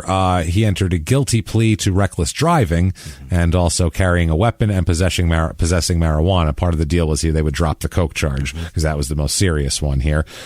So the judge said that, do your community service, and he said that he didn't see. What did he say? The judge said that he did not see the justice in convicting Gilliam and having to accept the dismissal of drug charges against Gilliam's co-defendant, Thomas Bennett, because he ended up having to go to trial, the Bennett guy. Gilliam's attorney said that he would be cleared to work when the court was satisfied with his community service. The assistant district attorney recommended a fine of $25 on each charge and a 30-day suspended sentence on the weapons, 15-day suspended sentence on the weed, and he recommended charges of possessing cocaine be dropped. So there was that. So that is a great deal. He got off pretty good there. Good Lord. It gets All worse. I got to do is start for the Steelers to get that? He has to go talk to some kids. I mean, he's a fucking, he's a pro athlete, so he's not going to probably pick up garbage. He'd probably be better off talking to kids or something. I'm just saying, if I get caught with all 3 of those, I'm in a little bit of trouble. You're probably in trouble. I bet I don't pay $75 and walk out. But this is a first offense, too, so that's another thing. Yeah. So I think that helped a little bit. Now, December 20th, 1976, so not too long after this. This is a little worse. This isn't quite there. Apparently, he was leaving the home of what he called a friend, but he was actually a large heroin trafficker, friend, and the police and the drug task forces and everything had him under constant surveillance for months and months and months, and they busted Joe Gilliam walking out of the man's house with about $400 worth of heroin. Which is a decent amount, I guess, here. They followed Gilliam from the house to a motel where they arrested him and charged him with possession of controlled substance for resale. Not Reese. He's doing all that. $400 worth? He's doing all that. He's a mess. He's doing all that. That's ridiculous. That's just to up the charge. So that way the deal is we'll drop the intent to sell and you'll just get possession and you take that deal legally. That's why they charge you with all that shit. That was his business startup money is what That's it was. It was what it was. Next week we're going to buy more. That was his seed money. Right. We're really going to keep flipping it. We're going to flip it a little bit at a time. Eventually we retire. So I guess he is taken from the Nashville jail to a hospital for methadone treatment with heroin withdrawals, because when they arrest him, he's an addict. He's within very short amount of time, he's going through some pretty bad withdrawals. So they take him for a treatment there. When he ends up in court a few days later, Jesus Christ, the judge here, this judge had seen him before. He sets a bond for $5,000 on the drug charge, and Joe is sent back to jail for a while because he doesn't have the $5,000 to pay on that. So he's in jail for a little while, and Joe says, quote, "It was pure hell in jail, but it really almost wasn't as bad as some of the things I had to endure while I was in Pittsburgh. It was a different kind of hell in the NFL, but it was hell just the same." I'd rather be a drug addict in jail than play for the Pittsburgh Steelers. A different kind of hell, I guess. Well, he said when he was in Pittsburgh, not when I played. So maybe he meant like the city itself or the people or whatever. I'm not sure. Can't put those words in his mouth. So he ends up agreeing to not go to jail. Yeah. He has a diversion program where he goes to a rehab center for a while in Virginia. Okay. So they send him there, Now, Hank Stram, the coach of the Saints, tells Joe that if he cleans himself up, he promises him a shot again next year with the team. Really? So I'll bring you to training camp, and you can have a shot at the team if you clean yourself up. He wants to give him a chance, wants to give him something to strive for and look forward to, which is pretty fucking cool, actually. Right. And I need a quarterback. And also, maybe you can throw the ball. Well, he's got Archie Manning, so he doesn't really need a quarterback. He just nice to have another quarterback. So the Saints are at this point mad at the Steelers. This comes out publicly that, Jesus Christ, Hank Stram claimed they were told nothing about the possibility of a drug problem when he was picked up off of waivers, Gilliam. They sold us a lemon. Yeah, Stram insists the Steelers lied. Now, Rooney, the owner of the Steelers, says that he didn't know fucking Gilliam had a drug problem or anything else. He said Stram was told two things. One is he was either physically sick or that he could have been a drug thing, and whatever. That's what he was told, I guess. So they're saying we did tell you that we don't know if he's sick or has a drug problem. There's something wrong with him. So so that went back and forth in the press. 1977 comes around. Guess what, Jimmy? Yeah. He's good now. Oh. No, he's good now. He's good. Okay. He's fine. He's out of rehab. He stays in rehab for almost 6 months. So that's a long fucking time. It's a bid. So he's really going after it. But then he claims to be clean and sober, working out at Tennessee State, getting ready, wants to be reinstated by the league to be able to sign again with the Saints here. So, his friend who went to TCU with him said, quote, "In a nutshell, I think Joe has everything in the right perspective. He looks real good, both physically and mentally. He just seems to look forward to getting back in the NFL. As a rookie, I know working out with him has been a big help to me. Joe has NFL experience, and he's been showing me a few things like how to hit holes quicker. He's an educator to rookie pros. So he's helping people down at Tennessee State. Everybody says he's good when he wants to coach somebody up. He's good at it. It's like his dad. I mean, it makes sense. Do as I say, not as I do. Exactly. Right. So Joe does not want to talk about his past problems, though. Whenever because that makes me want to fucking do drugs. Yeah, the press questions him, and he goes, "I don't want to talk about it." So Hank Stram says he thinks it would be a good idea if he talked about it, though. Really? Yeah, because then they would stop asking Hank Stram about it, probably. I think what it is. Can you get him off my back? Can you just fucking answer 2 questions, and I'll tell him to refer to you? But they're going to ask me if I like drugs, and I'm going to have to tell them they're delicious, and I'm going to have to go fucking find them. I'm going to have to tell them a lot. Yeah. Like a whole lot. A lot more than talking to any of you. Definitely. And playing football, for that matter. And this is a lot of pressure, and I need drugs for this. Oh, shit. So Stram says, quote, "I'd first like to be able to have him down to New Orleans and meet the press. He understands there'll be questions on his problem, but we'd like to get those questions out of the way. It would be best for all if things work out to get these questions out of the way. Then we'll be able to concentrate on football camp." So, they talked a little bit about it. He said, "We talked last summer after Joe went AWOL from the Saints camp in Vero Beach about the possibility of him coming back. I just think that Joe is a great talent and should get another opportunity to play. Maybe he will not be able to accept the challenge that lies ahead. Time will only tell. The only thing we are doing is providing him with an opportunity. The kid needs help. If he loses the opportunity to play football, a human life will be destroyed." Jesus, that's a little... much. Is that a threat? I guess. I will kill I this will baby. fucking slit its throat if he doesn't get to do it. The league, before they reinstate him, they want a report from the rehab center that he was in. They said the commission is awaiting further information from Virginia, which is where the rehab center was. And so they have to decide once they get a report on him. Yeah. They do, and he is signed by the Saints again. There, he says he's coming back to do it again here. Hank Stram says, "I fulfilled the promise and responsibility I made to him a year ago. I have no regrets whatsoever." So he's got him in there. But there's a problem. As you might imagine, he ends up missing shitloads of practices, doesn't show up for stuff. It happens here. Brought him in, tell him he'd give him another chance. Gilliam said, quote, "Most people don't come back." He says, I can't tell you how it affected me playing. Take it from me. It's something you don't want to go through. He's talking about drugs. He says, "I know people have heard me say it before, but I'm really together now. I'm good now." What is this? Good now 5? A lot of good nows. He says it a lot. "I'm really together now. I'm ready to play ball and not just go off on any side trips like borrowing teammates' cars. Right. This is just a stop for me on what I hope will be another trip to the NFL. Nobody's going to do a number on me anymore. My head is fucking straight." God damn it. It's like an abusive relationship. It is. The NFL is his girlfriend, and he just keeps shitting on her. That's the thing. But he ends up first couple exhibitions he plays really well, and then in training camp, and then he starts missing practices and missing team meetings for a variety of excused and unexcused reasons, they say. Hank Stram says it's become a very burdensome thing. You want to be honest with people, and we've got too many things to worry about getting ready for the season to worry about any other particular individual, regardless of who he might be. And the Saints cut him. Again. They cut him again. He's done with the Saints. He says, and Gilliam says he didn't really get a shot. He says, quote, but it really wasn't a shot, you understand? The Saints are always trying to get people to help their image, get people to get behind them.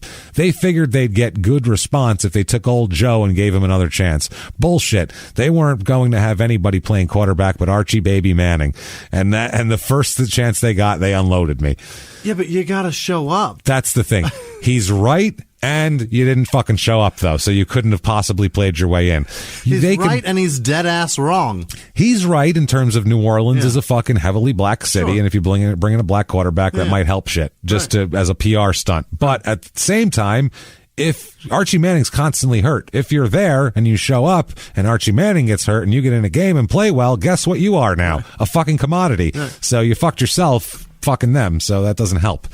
Now, December of 1977, there is James E. Windrow. Yeah. He is a 32-year-old man who is the assistant vice president of the First American Bank. Okay. Never heard of him, so this is going to go bad. Exactly. He is withdrawing money from an ATM at 9:30 p.m. on a Monday night. Okay. Seems simple. Yeah. Bank vice president. I don't know why he just didn't get it before he left, but he's withdrawing money, so that's fine. Now, he's robbed at the ATM by a man who he identifies, but is identified later by a lookout during the robbery as Joe Gilliam. Oh, boy. Wait, the bank vice president was withdrawing money at 9:30 p.m.? Yeah, he stopped at an ATM to get money. Somewhere bad anyway. Oh, I'm sure. He got $40 out, so who knows? Okay. All right. He's getting money out, and he gets robbed by Joe Gilliam. Oh, boy. Now, what ends up happening, he'll also end up getting a possession of marijuana charge, because what they do is they arrest him on a robbery warrant. They don't find him right away. No. He had been in drug rehab and on and off, and had just gotten out of there.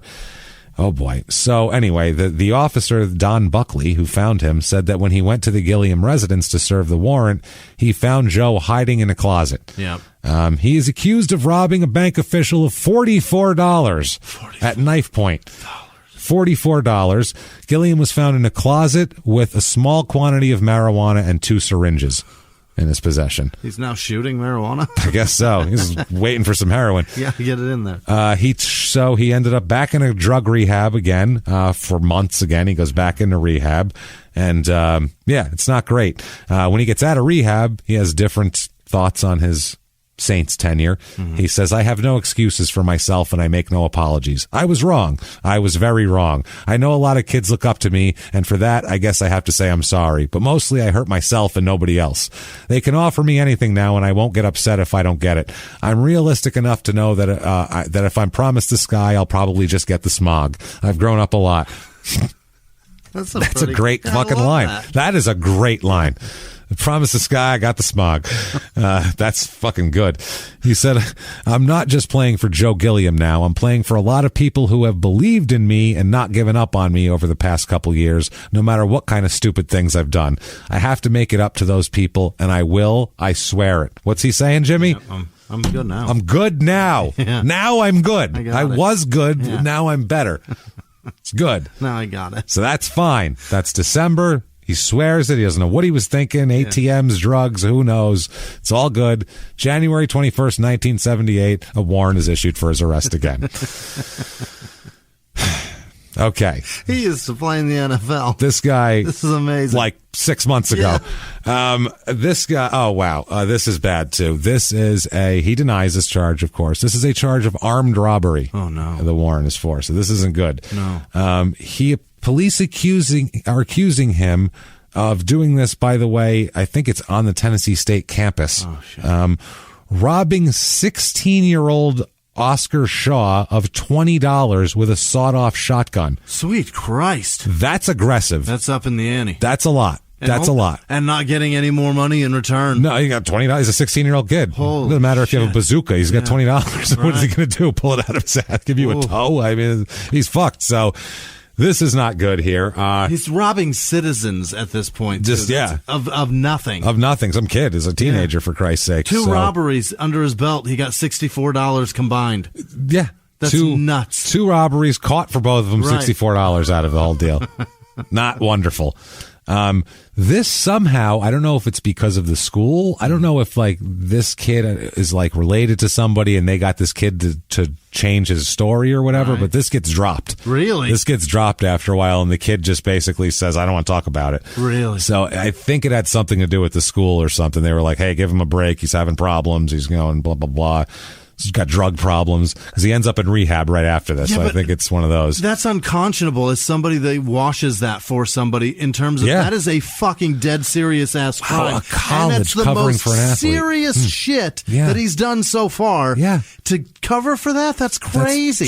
That's what colleges do. Jesus Christ. If somebody is murdered, it's on their fucking That's on their head. On their hands, that's what I mean. But they were sure. like, oh, he's having problems. He's no good. So it gets dropped and he strongly denies, I didn't do that. I was like, well, then why the fuck do they say you did it? Right. That's a pretty big charge.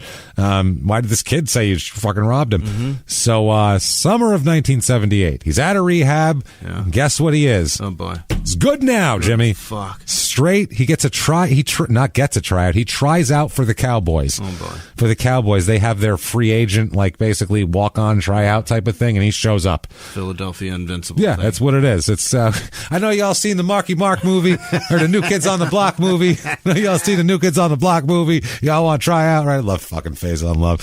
So anyway, Jesus, Donovan McNabb pulling up in the car. Fucking, is it Elvin? Was that Elvin from the Cosby Show? I don't know. Was playing Donovan McNabb. He looked just like a fat Elvin. I would have no idea. So anyway, he tries out. Davidoff's in it too. Yeah. He's his best friend. That's right. Yeah. He tries out for the Cowboys and he says, quote, I've been drug free for over a year now. Oh boy. I'm good now. Oh my God. I am good now. Just announcing it from over a year. I want to play football. I know I have a contribution to make to the game. And Cowboys scouting operations director Gil Brandt, who was like in charge of shit forever, he said, quote, I thought I was seeing things when he walked in. When he said he saw Joe Gilliam, he said he told Gilliam that it'd be hard for him to succeed there no matter how well he did because Dallas already had 3 quarterbacks, so he'd have to be bumping one out. So they don't sign him, and he goes back to Nashville when he can't find work, and his next job is with the North American Fence Company. Oh no. Well, it's his first job at all in a while. Well, North American Fence Company is owned by a man who also owns the Pittsburgh Wolfpack semi-professional football team, which is why he has a job with the North American Fence Company during the day, so they can pay him a salary, and he makes $50 a game to play semi-pro football. So he's clean. Yeah. He says he's good now. He says he's free of drugs. He's on probation, and he's ready to do this shit. He's only 27, by the way, which it seems like he's 40 by now. That's unbelievable. Quote, athletically, he's lived prime of his career. So many lifetimes. Prime of his career, he should be. Yeah. I mean, as a professional athlete, 27 is your physical peak, your mental. You start to know things. Yeah. It's good. Start to read defenses and start to know how to do that.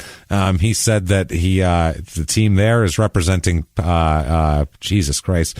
The Pennsylvania, it's a Pittsburgh town. Also, the Allegheny Valley there, they like them, I guess. The Allegheny Kiski Valley. Yeah, I don't know.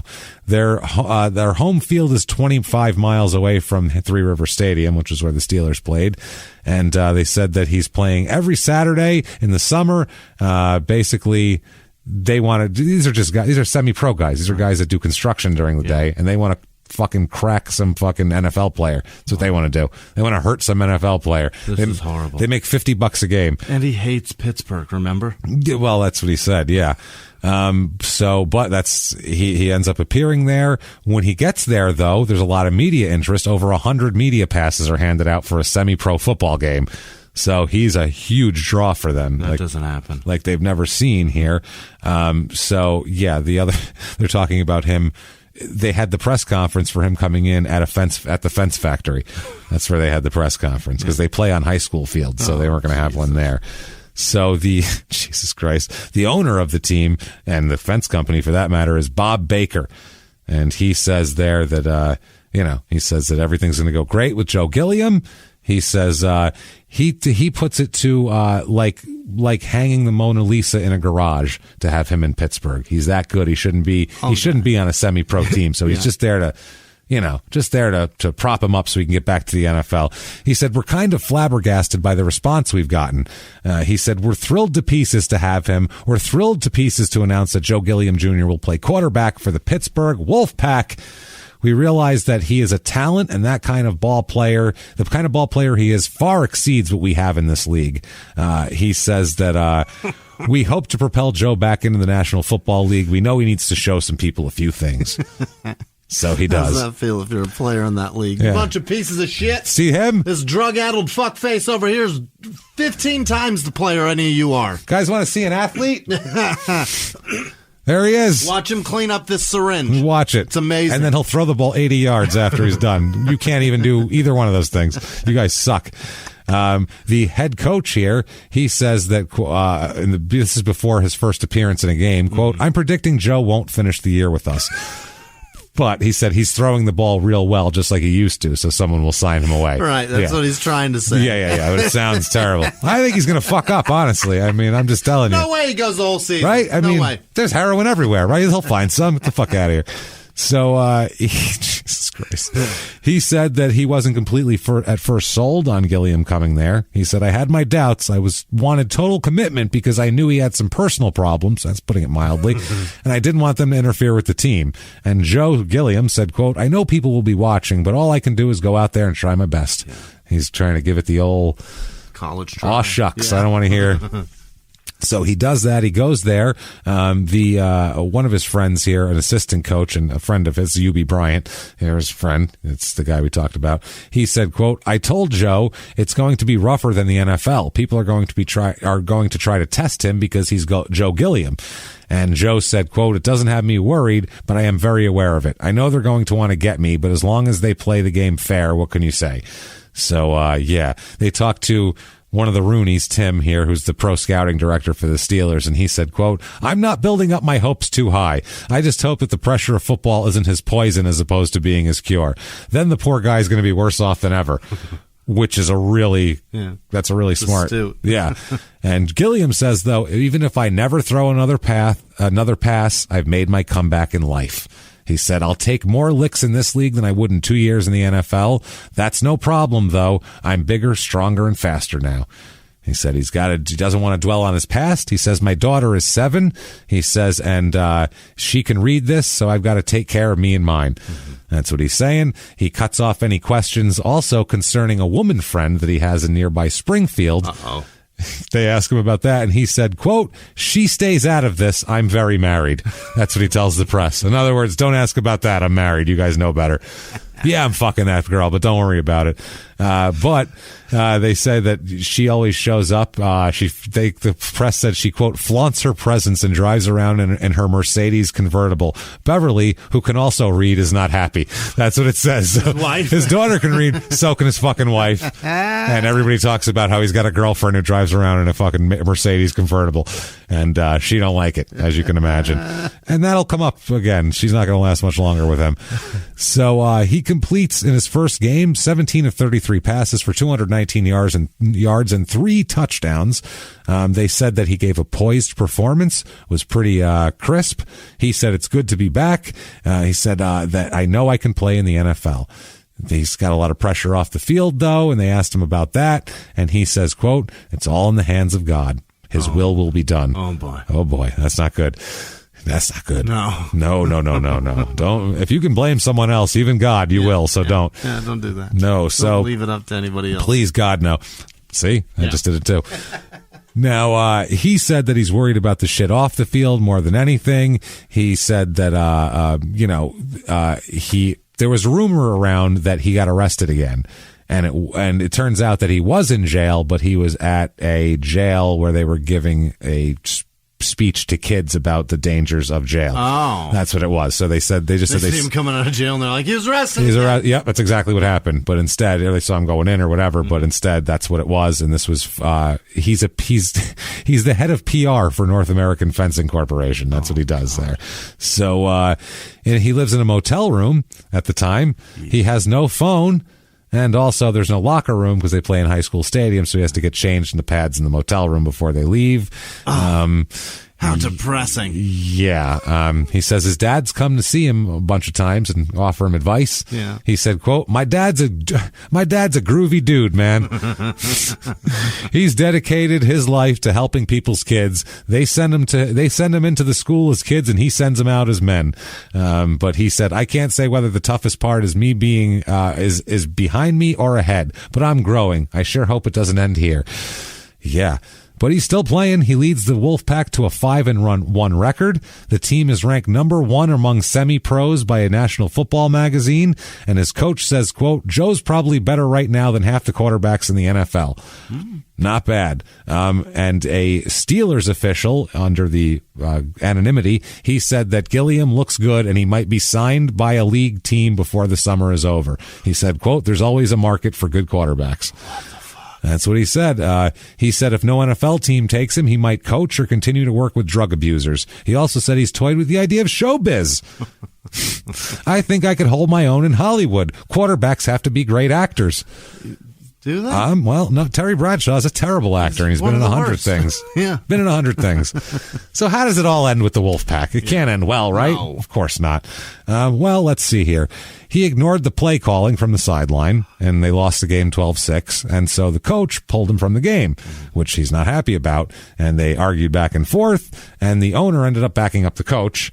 So, Because we're trying to win, and you did everything but. That's the thing. So the owner said, quote, he's had some problems understanding that he's a player, not a coach or an owner. There's been a wedge between him and the coaching staff for the last couple of weeks. Well, he thinks, I've played in the NFL and my dad's a national champion coach and you work for a fencing company and fucking coach 2 days a week. Fuck you. I know better than you. I don't think I even thought about that. But that's exactly why no NFL players should play anywhere else. No, he knows better than this coach. Guaranteed he knows more about football than this fucking coach does. By far. Yeah. Or is at least at a higher level than that. Just from his father being a fucking higher level coach to this guy. So just an osmosis. So he said that Gilliam said he wanted the coach gone and he wanted more money. And so they had to cut him. The owner said, quote, he just didn't want to play for the Wolfpack. That's all it was. Just didn't want to play. He said, for 9 weeks, everything was excellent. We opened the season in front of 8,000 people in a driving rain just to see him. They loved Joe. We thought it was just a matter of time before he would be back in the NFL and they would have a big feather. That would be a big feather in our cap. Things have deteriorated. I think he got back into the junk. Jesus. Holy fuck. In the paper, he said that. Just throwing out willy-nilly theories. His weight slipped from 187 to just over 170. Well, I don't know. He started skipping practices and arguing with the coaching staff. At one game in Buffalo, there was media present from all over the country. Joe did not play well and was removed and went into a tirade on the sidelines. Joe can be very engaging when he wants to, but he can also be just as difficult. He came to me afterward and demanded that the whole coaching staff be fired. Also, some old charges were brought to light by the media, and people started delving into his past. Like you didn't know he got arrested. So where does he go? Canada. Really? Why not? Yeah. For a minute. What else you got? He signs with the Toronto Grizzlies. What? He's trying to catch on with the BC Lions. A friend of his, somebody he knows, is in with the coaching staff of the BC Lions. They called the BC, British Columbia Lions about him, which is a legit CFL team.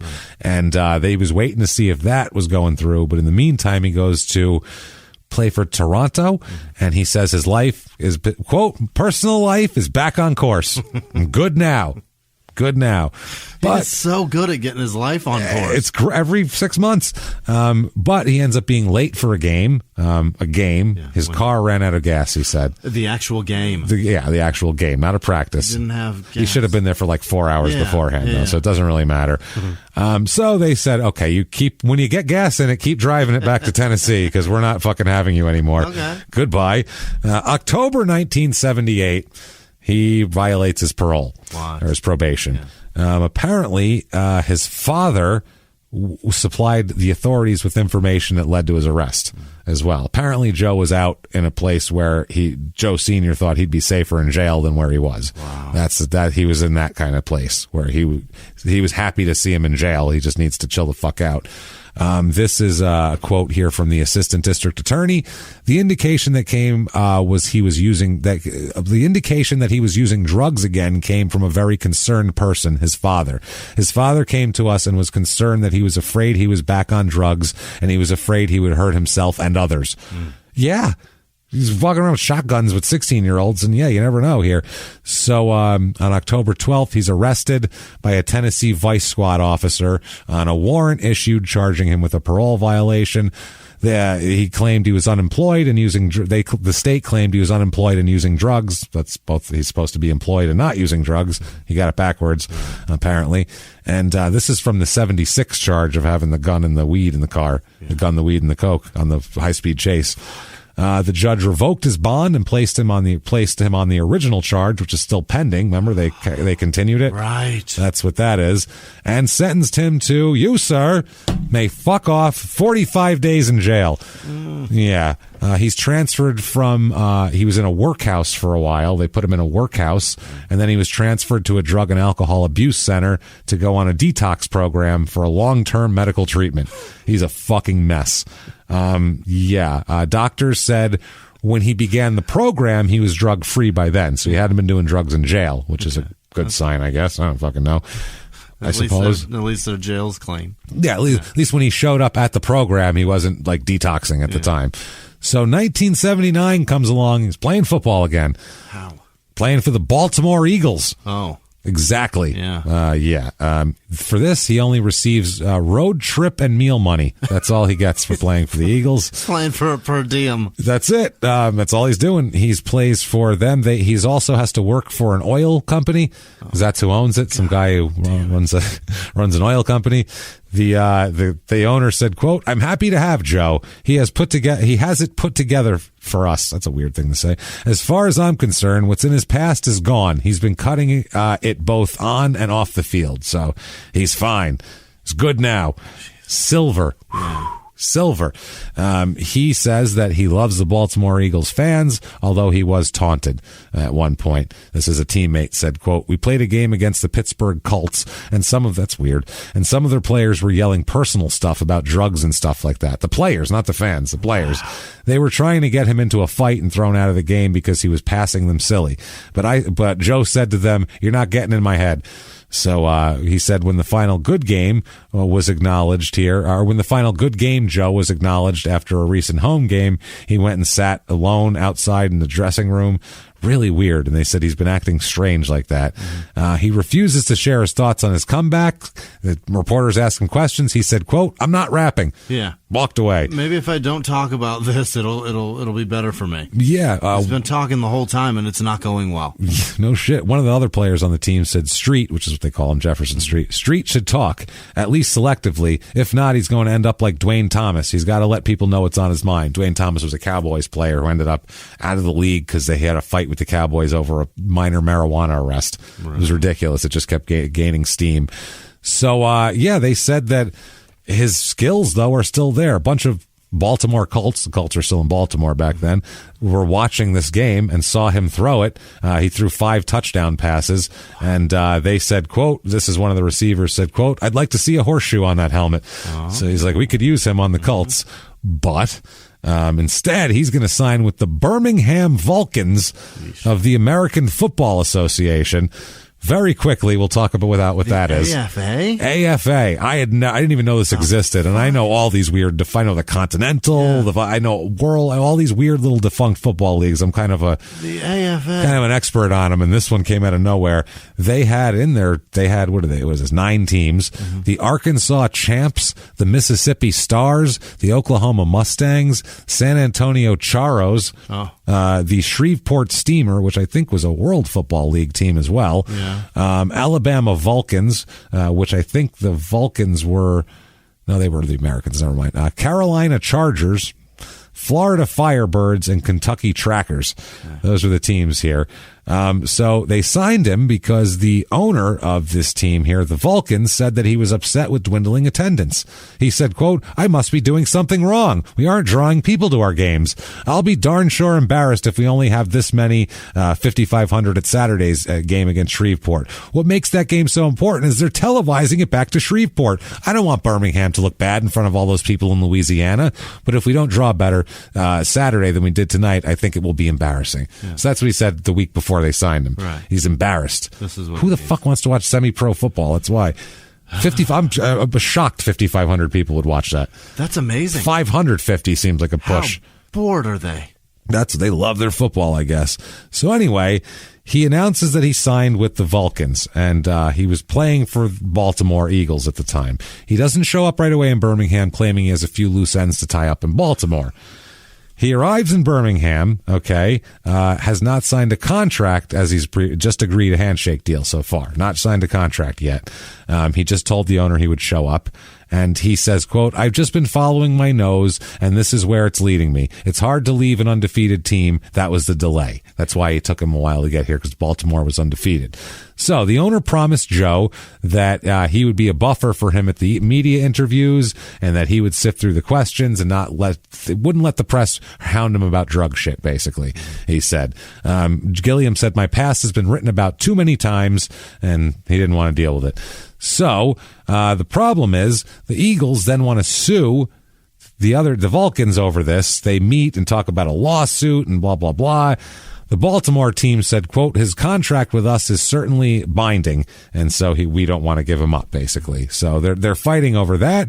The owner of the Alabama team says that after that, he had talked to him, and then Joe left Alabama, and the guy's name is Lander. He says in the paper, quote, that he doesn't know the whereabouts of Gilliam after loaning him his Cadillac to go to Atlanta for an overnight trip to see a friend's new baby. Don't loan him your car. I've not heard from him since Friday afternoon when he left. He still has my car. If he had come into town, I'm positive he would have gone to the stadium and I would have seen him. I don't know where he is. Well, you can continue to not know where he is because he just never fucking shows up. Wow. At one point here, they play a game, by the way, against the Arkansas Champs, who had to borrow players from the Vulcans to play the game because they didn't have enough players to do it. So against the Vulcans? Yeah, they had to borrow. They had to go put a different uniform on, play for them this game. Get your bench this game. That's what it was. So the Champs borrowed the Vulcans' white road uniforms and spray painted the Vulcans' helmets white to blend in. Wow. So they wouldn't look, fucking out of place. This is the best league. I want to watch that. That's so awesome. I want to that game that was broadcast back to Shreveport. I want to see that fucking thing. So finally, the owner says he got a call from Gilliam, who was back in Baltimore, and he told him that his car, Gilliam tells him, "Your car is at the Birmingham Airport's remote parking lot." That's where your car is if you're looking for it. It's been a week. He just took his car. It's over there at extended parking. If you want it, it's going to cost you about $12. I mean, it's there though. Yeah. You'll find it. Now, why does he claim he was gone? Mm-hmm. What could have possibly done this? He went to see a friend's baby. I mean, what could have happened? For 12 days? For like a week. He said, quote, he claims that a friend, quote, "doped my drink, and the next thing I knew, the world, it was Sunday." So I just woke up. He said, "Yeah, friend doped my drink and I slept for 3 days." That's what happened here. Lander was, he said, a day away from calling the police and having auto theft charges filed against Gilliam. Yeah. But he said, quote, "He called me, he said, from the Nashville airport." This is the owner. "It was a brief conversation. The operator broke in and said she needed more money for the payphone if he intended to talk any longer. I did everything humanly possible to help the guy, but as far as I'm concerned, he's ancient history. I'm not embarrassed by the whole incident. I feel like I walked an extra mile to give a guy another opportunity." So, 6 days he was gone. Gilliam said he resented the owner for taking him to a local television station for interviews upon his arrival in Birmingham. That's why he did it. Okay. He said, "Lander was dealing with me as a piece of publicity, not a person. I made a lot of dumb mistakes, but nobody's perfect. Lander offered me a lot of money. He assumed a lot of things. I left his car with more gas in it than it had when he gave it to me."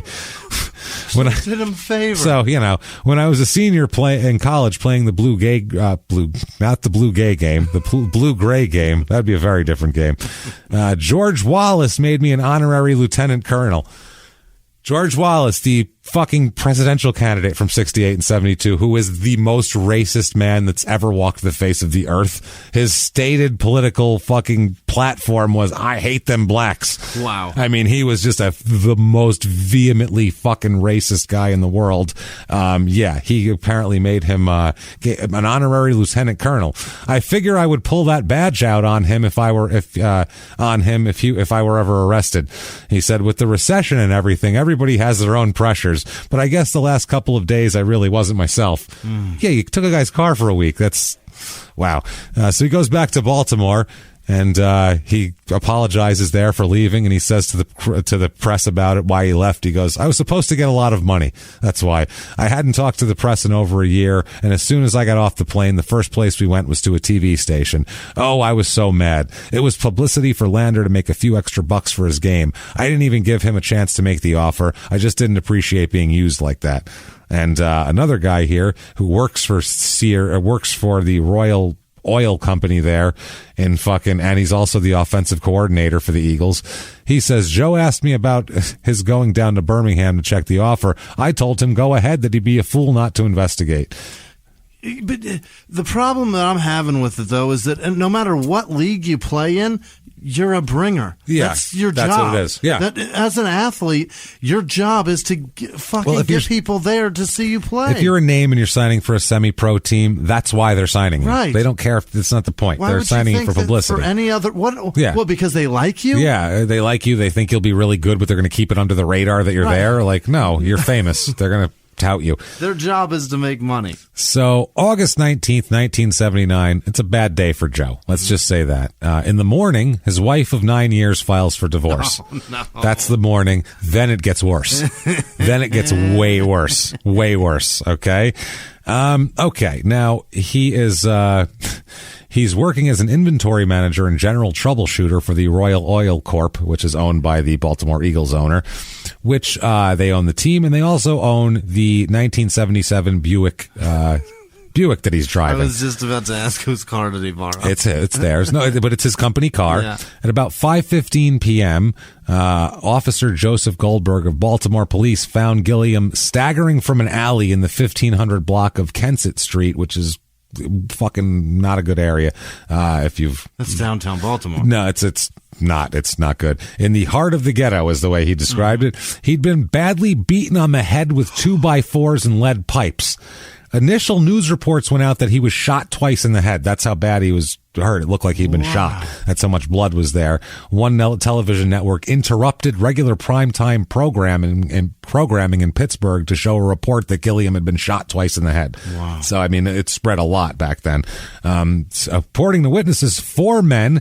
He went into a liquor store, parked his car outside. 4 men smashed the windows of his car, all his windows, while he was inside the liquor store. Mm-hmm. So they knew they were waiting for him. They apparently were a little mad at him for something. Right. Then when Gilliam came out of the store, they attacked him. They beat the shit out of him with pipes, with everything, repeatedly hitting him in the fucking head.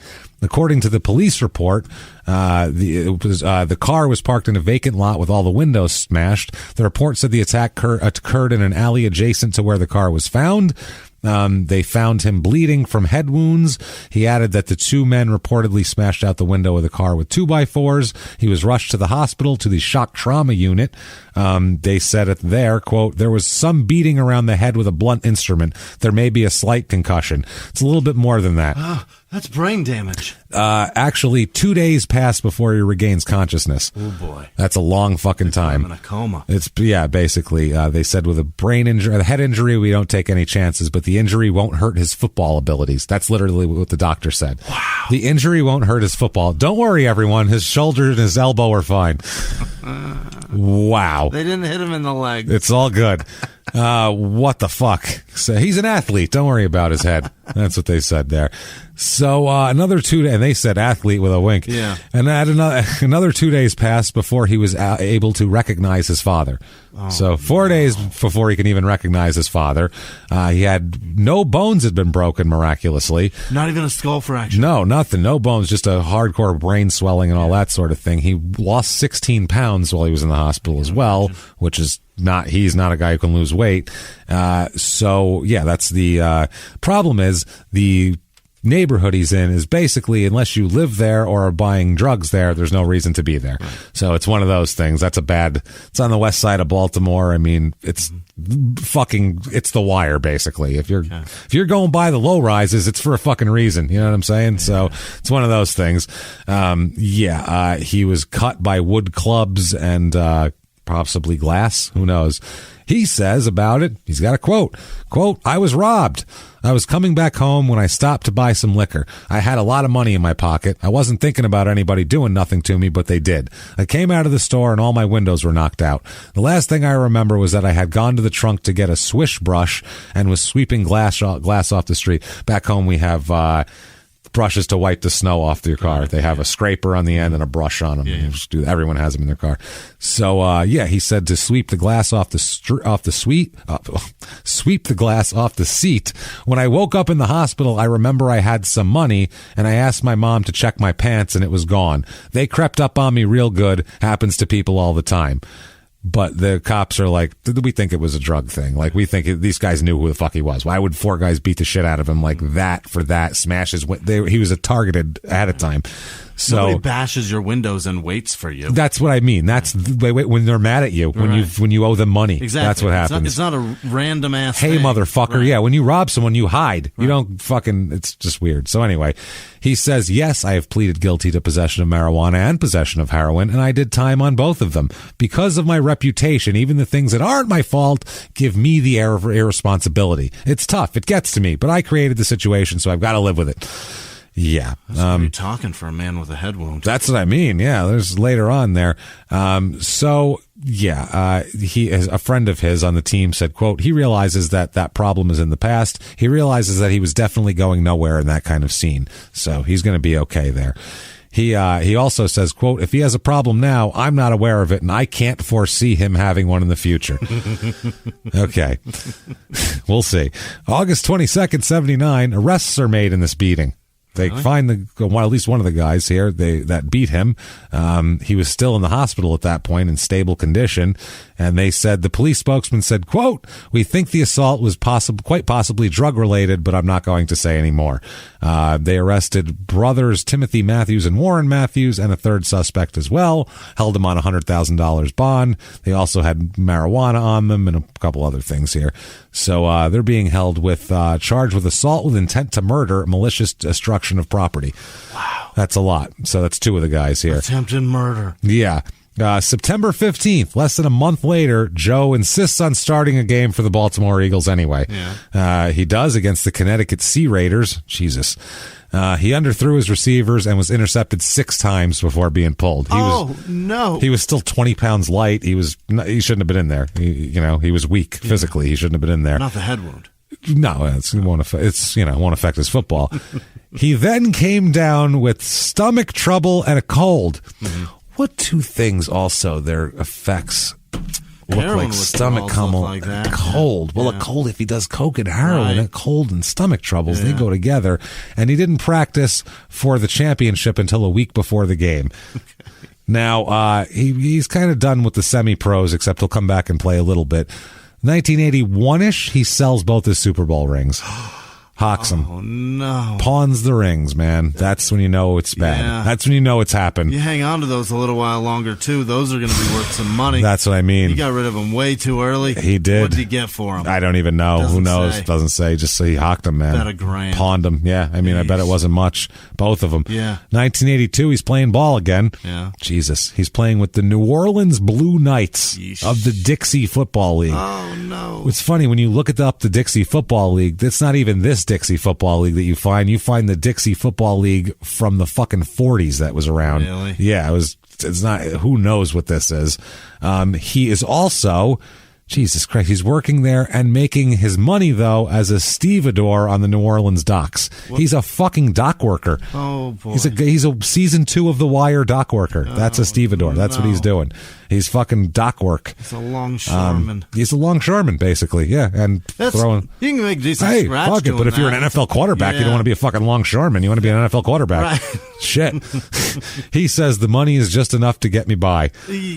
Yikes. That's a far cry from backing up fucking Bradshaw. Terry Bradshaw and looking at Super Bowls. Right. Now, January 1983, the USFL comes around. We've talked a lot about the USFL.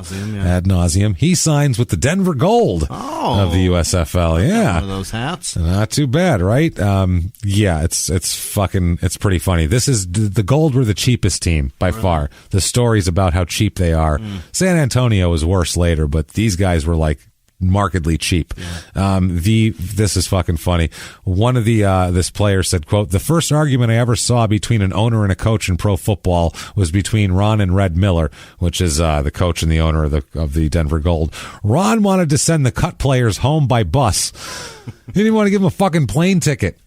They were going to fly in and then take a bus back when they got cut. Put them on a Greyhound. Jesus fucking Christ. They had his assistant coach was former Broncos quarterback Craig Morton, who was their Super Bowl quarterback in the 70s there. And he said, quote, "I called Joe," talking about Gilliam, "and invited him up for a tryout." That's Red Miller, the coach of the team. "I told him if his problems were straightened out, fine. If not, I'd let him go. Didn't you ever get a second chance?" Okay. God damn it. It's not a second chance. No. It's like a ninth chance. He said, "I've been coaching 33 years and I thought Joe Gilliam was worth a shot. The quality of the USFL isn't the same as the NFL and we have to take some chances. Our final roster will have maybe 50 players by March 3rd. Maybe Joe Gilliam will be on it." They said everybody said he looked great. He showed up strong and fit, they said, looking good. And he said, quote, "The only thing people are going to talk to me about is drugs, and man, I don't want to hear it. I took that jacket off 3 years ago. Good now. Yeah. I'm good now." He said, "I feel great, and I'm really looking forward to playing in the new league." And he said, "I'm really impressed by the coach," because he's a former Denver Bronco head coach. He's impressed. He said that problem is once he's there, from the Jeff Pearlman USFL book there, they talk about how, quote, "He would arrive for workouts either drunk high or drunk and high. He chain smoked cigarettes along the sidelines." Oh, no. So not exactly your picturesque starting quarterback there. Not great. But he got that Rocky Mountain High. Yeah, and he got shit canned too. He got cut from there, and he's mad. He said, quote, "I knew I played well enough to make the team, but I knew Red Miller wanted Napple, another guy. So what could I do about it? I should have made the team." Okay, he's got another shot. Yeah. March 18th, 1983, he tries out for the Washington Federals, who are a disastrous USFL team. They're fucking awful. Should be easy to make. They had Craig James, the broadcaster, as a running back. Really? And otherwise, like the worst fucking disaster ever put out on a football field. This team was in the beginning. They lost 48-10 in their opening game. Things were not going well. Then they lost 20-3, and they invited Joe Gilliam in to try out. They invited him in for a 3-day tryout, and he finished his second day of a 3-day tryout.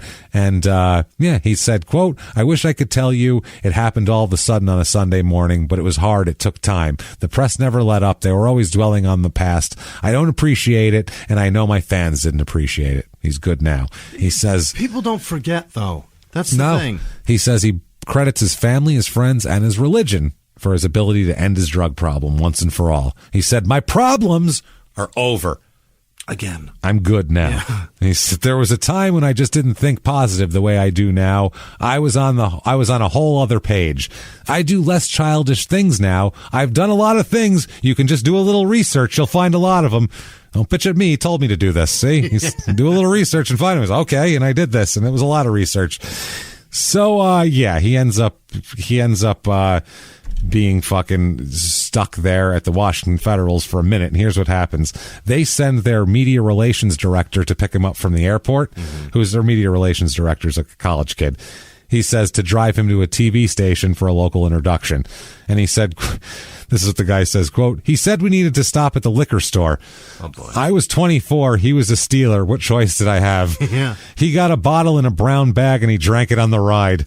He said that Gilliam lived in his car at the time, which was a 1960 Ford Falcon with bald tires. Oh, no. Yeah, until a spot opened up inside a halfway house that's what he was waiting for, was a drug addict halfway house, a spot to open up in. So he was living in his car until then. So he could play for their football team. Yeah. This is fucking crazy. And the guy, a defensive back, says, I look back and I realize the truth about Joe. He didn't stay late after practices to work out. He did so because he needed a ride to the rehab center. Yeah. That's what he did. He said, one time we were flying back from a game and Joe, who wasn't supposed to drink, the team said he has to be a fucking choir boy. He has to be whatever. He wasn't supposed to drink, had a drink on the plane. This guy said, everyone was sleeping, and he told me he was going to talk to the coaches right then and there because he wanted to be the offensive coordinator of the team, and he knew he would do a better job. I stopped him. He was drunk, and he would have been cut right there. You can't get drunk, bum rush the coach on a team and go, I'm a fucking offensive coordinator. You haven't even been signed yet. You're on a 3-day tryout. The fuck are you talking about? He got lit and wants to be the boss. Wow. He's good now, I guess. So they talked to him and on there, and he's smoking cigarettes, and he says, quote, you guys in the press don't want to let me take that jacket off, and I haven't worn it for a long time. I'm older now, but I have no advice to give. Interesting. When people have personal problems, they shouldn't give too much advice. Nobody talks nobody out of nothing. That's fine. Advice doesn't really help. As my friend Rod said, people are the way they are. If they weren't, they wouldn't be. If they didn't want to be, they wouldn't be the way they are. And I went, well, that's pretty fucking...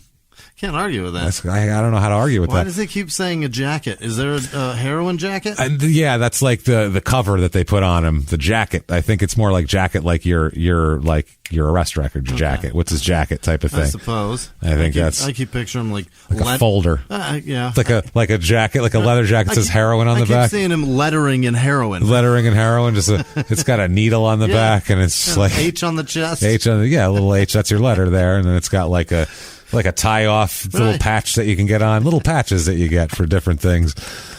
Your sore picker. He lettered in drugs. Yeah. The Federals coach said, quote, we're glad to have him. He's just getting used to our system, and for a quarterback, that takes a while. They said they'll have to decide whether they want to give him a contract or just end the tryout. He said, quote, we don't know what Joe's got left. We know he can still throw, but we want to see what else there is. We've heard he's been problem-free for the last 2 years. He's saying he's been great. Gilliam said, quote, how well I play is for others to say. I'm just going to keep trying. All I want is a job as a quarterback. That's all I want. So he gets cut. Doesn't play for the Federals, and he's finally fucking done with football. Wow. Finally. No more semi-pro. None of that bullshit. In 1987, he takes a job as a drug counselor at the Koala Center in Tennessee. Okay. That's good. Very good. Trying to get him off the eucalyptus. Yeah, you know how they are, dude. Those koalas are fucking... They're addicted. 1988, a report on the pregame show of the Super Bowl that year, they did a report about Joe and his hard times, and that he sold his Super Bowl rings and all that type of shit. Oh, no. Yeah, it was like this, poor Joe Gilliam, remember him? Because, this was like 10 years after whatever. And poor fucking guy. Yeah, well, it ended up, people were watching the Super Bowl, Pittsburgh businessmen, a bunch of businessmen that decided to get a group together to get his Super Bowl rings back for him. Okay. That's what they did here, because they had been sold. They said that they were sympathetic. He's his life is back on track. He's a drug counselor and all this shit, and they want to help him. So a Boston businessman named John Canick, who was a former drug abuser and had recovered the ring, bought it back, and returned it to Joe Gilliam. Very nice. That was his Super Bowl X ring there. And then a group of Pittsburgh businessmen got together to buy back his other ring for him. And they do. They give him back his rings. They are kept at his parents' house for safekeeping because he doesn't trust himself. Did they say how much they bought them for? Don't have that figure, but I do know what one sold for in 2011. Oh, no. We'll talk about it. We'll talk about it. May 1988, he quits the Koala Center, but it's to take a job at a different place at the Desire Street Rehab Center in New Orleans. So I understand. Those koalas always smuggling vapor. You can't. Well, I mean, once you're done, you can only deal with the koalas for so long before you're just tired of them and you have to get out of there. So goes down to New Orleans, which is where he wanted to move. So that's why that happened. And he seems to be doing great, except January 24th, 1989, in New Orleans, in the projects. Oh, boy. He's arrested for cocaine again. Not good. He's arrested for possession of cocaine. Apparently, he had just bought like 3 bags of coke from somebody and was walking back to his car. They fucking nabbed him. But This is fucking amazing. Comes out, he's arrested after a chase, too. That's right. He ran away. They had to chase him down and tackle him and all that shit. After it's all tested and everything, it turns out, let's see here. He was driving in New Orleans at 3:10 a.m. When he saw a police car and sped away, trying to elude them. After a lengthy chase, he was stopped and they confiscated it, arrested him for possession of cocaine. After testing it, they found out it was baking soda. Oh, he got fucked over. Somebody sold him bullshit at 3 o'clock in the morning. Assholes. And he didn't even fucking have cocaine, but he's, what do you do then? Thought he did. He's sitting there in jail, and they come to him and they're like, well, good news and bad news. Bad news is you're a dummy and people want to rip you off. Good news is no possession of cocaine. Isn't that great? Possession of Clabber Girl. Have a good night. That's enjoy. There you go. So he's there, and they go, you got to sit tight for a minute until we get all your paperwork. And while they're waiting for it, there's maintenance being done all over the place, and somebody comes to the cell door, and Joe opens it. He's like, I guess this is legit. He opens it, and it's Paul Calhoun, shit pipe enthusiast, and he says,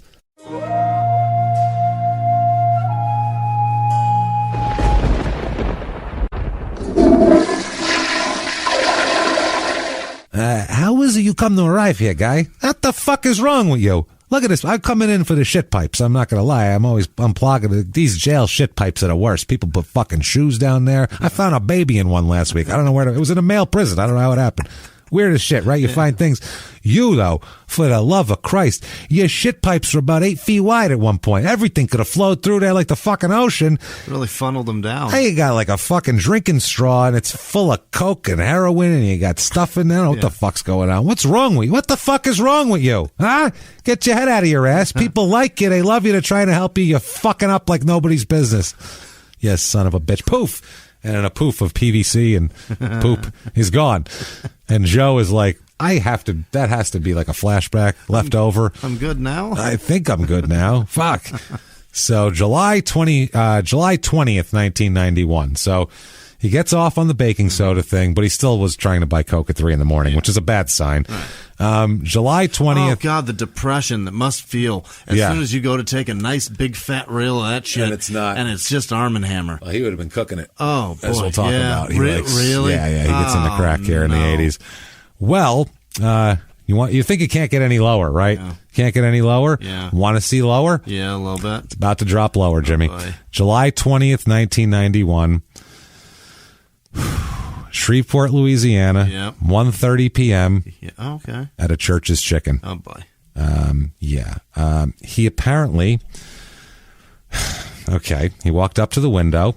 He walked up to the window, placed an order, and when the employee turned his back, he reached in the window with a knife, threatened him, took a small amount of money, and took off on foot. Didn't even get the Honey Biscuits. But patrol officers arrested him about a block away. Fuck. He robbed a Church's Chicken drive-thru at knife point. Yeesh. He told the employee, stay back with the knife, and took like $15 from the register right there. That. And then arrested a short mile away. And then arrested. That is as low as you can fucking get. I think so. Right. I don't know if we've had a lower moment than this before. And he at first didn't even give his real name. What? He said he was Thomas Alderman at first, but they said this morning upon further investigation, he told us that he is Joe Gilliam Jr. and gave his address as New Orleans. They said he eventually told us he was Joe Willie Gilliam, who played quarterback with Pittsburgh at one point. This is a spokesman for the police. They said after finding his car, officers found identification papers and papers that were correspondence between him and the Steelers. So, yes. He still hangs on to that shit. Yep. We located his car in Shreveport, and it's been registered to both Gilliam and his father. The only thing we've not done at this point is to match fingerprints, but for all purposes of prosecution, he's been booked as Joe Gilliam II of New Orleans. Yeah. They said that the FBI would be consulted Monday. She said that calls to the Steelers convinced investigators that it was Gilliam there. The FBI, because they have other similar robberies in other areas, and they're trying to piece them together, trying to see if it might be him doing it. Serial robber. Yeah, so he's booked into the Shreveport jail there. Not good. No. Charged with robbing a restaurant. He says he has no money to hire a lawyer. Otherwise, why the fuck would I be robbing a church's chicken at fucking knife point? Jesus Christ. So the court appointed a district attorney who represents indigent defendants. Eesh. That's where he's at right now. Don't treat churches like that anyway. No. Their biscuits are the best. They are good biscuits. Oh, they're really fucking good. fuck. But their chicken is shit. It is. They're, it's garbage. Yeah, Popeyes is better, and that's garbage. How dare you call that a chicken breast? It is smaller than a... It's bone and... It's smaller than a thigh. No, there's no meat on that. How Fuck you. dare you? You can't tell the thighs and the breasts apart. So just call it that's church's not good. biscuits and sell nothing else. Because nobody wants the rest of your wants shit. the rest of the garbage. He didn't even ask for chicken. No. He just said fucking money. Fuck you. The guy probably, you want your order? And he was like, no, it's churches. I don't want that shit. Well, I'll take the biscuits. So a district court judge refused to reduce a $50,000 bond. Yeah. And then he told Joe that, I actually know who you are. I followed your career. He said, quote, you know, Mr. Gilliam, I was a fan of yours when you were playing for the Steelers, but I have to deal with you the way you are right now in front of this court. Yeah. And then he asked Joe Gilliam, quote, how are you doing? And Joe hung his head and said, not too good. I guess not.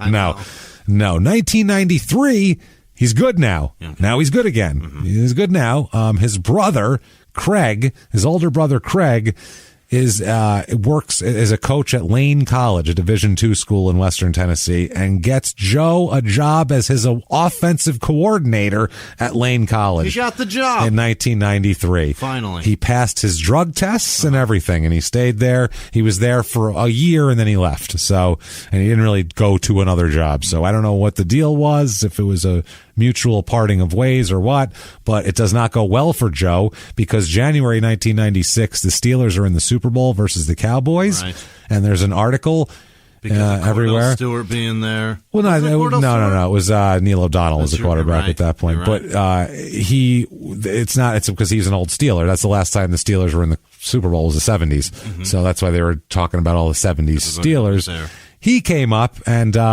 Articles all over national, AP articles here on Joe himself would love to see the game between the Steelers and Cowboys, but he needs to find a place to watch it because he is homeless. God damn it. And does not have a TV. Oh my God. He says he begs for money on the streets. He says good nights come when he has enough money to stay in a rooming house. Other nights he sleeps where he can. Holy shit. Yeah. He says, quote, I take it one day at a time, a couple of days, that's too far down the line at this point. Man. I don't know where I'll be in 2 days. A couple of days down the line, that's too far. Holy dicks, that's a mess. He says he hasn't used heroin in over 5 years, but now he smokes crack. Yeah. That's what he said. So he goes, heroin, I'm off of that, but I am smoking a tremendous amount of crack. I'd love to do heroin. I can't afford it. No, he said, at this point, he said only God can help him stop. That's what he said. He said, I'm not really as bad as I seem. I'm over the hump. I can take it or leave it, but he's just doing it. Oh, man. They're singing a Kid Rock song. Oh, my God. All sorts of stuff going on. He said that slipping to drugs is too easy for an addict. He said no matter what kind of support comes from family or friends, it doesn't matter. It's too easy. He said, quote, I stopped doing the things I was supposed to be doing, the things that helped me with my sobriety. Almost everybody who's had a relapse has stopped doing something he shouldn't have been doing, they should have been doing to help maintain his sobriety. That's exactly what happened. He said he talked to his dad. He says hopeful for the future. He talked to his dad about a football camp for juvenile offenders, maybe to learn how to cope with life after jail. He does say he's looking for a job too right now. I'm sure said in the paper, if anybody wants to hire me, I'm here. Wash your windows. Problem is, in the last sentence, he said, I smoke crack now and only God can help me stop. So it's kind of hard to hire that guy. Didn't even say I'm trying to kick it. He said it's up to God now. Right. That means I'm not even trying. I'm just saying if God wants me to stop, I guess I'll drop my crack pipe and break it. I don't know. So if anybody's got a job, I'd love it. Yeah.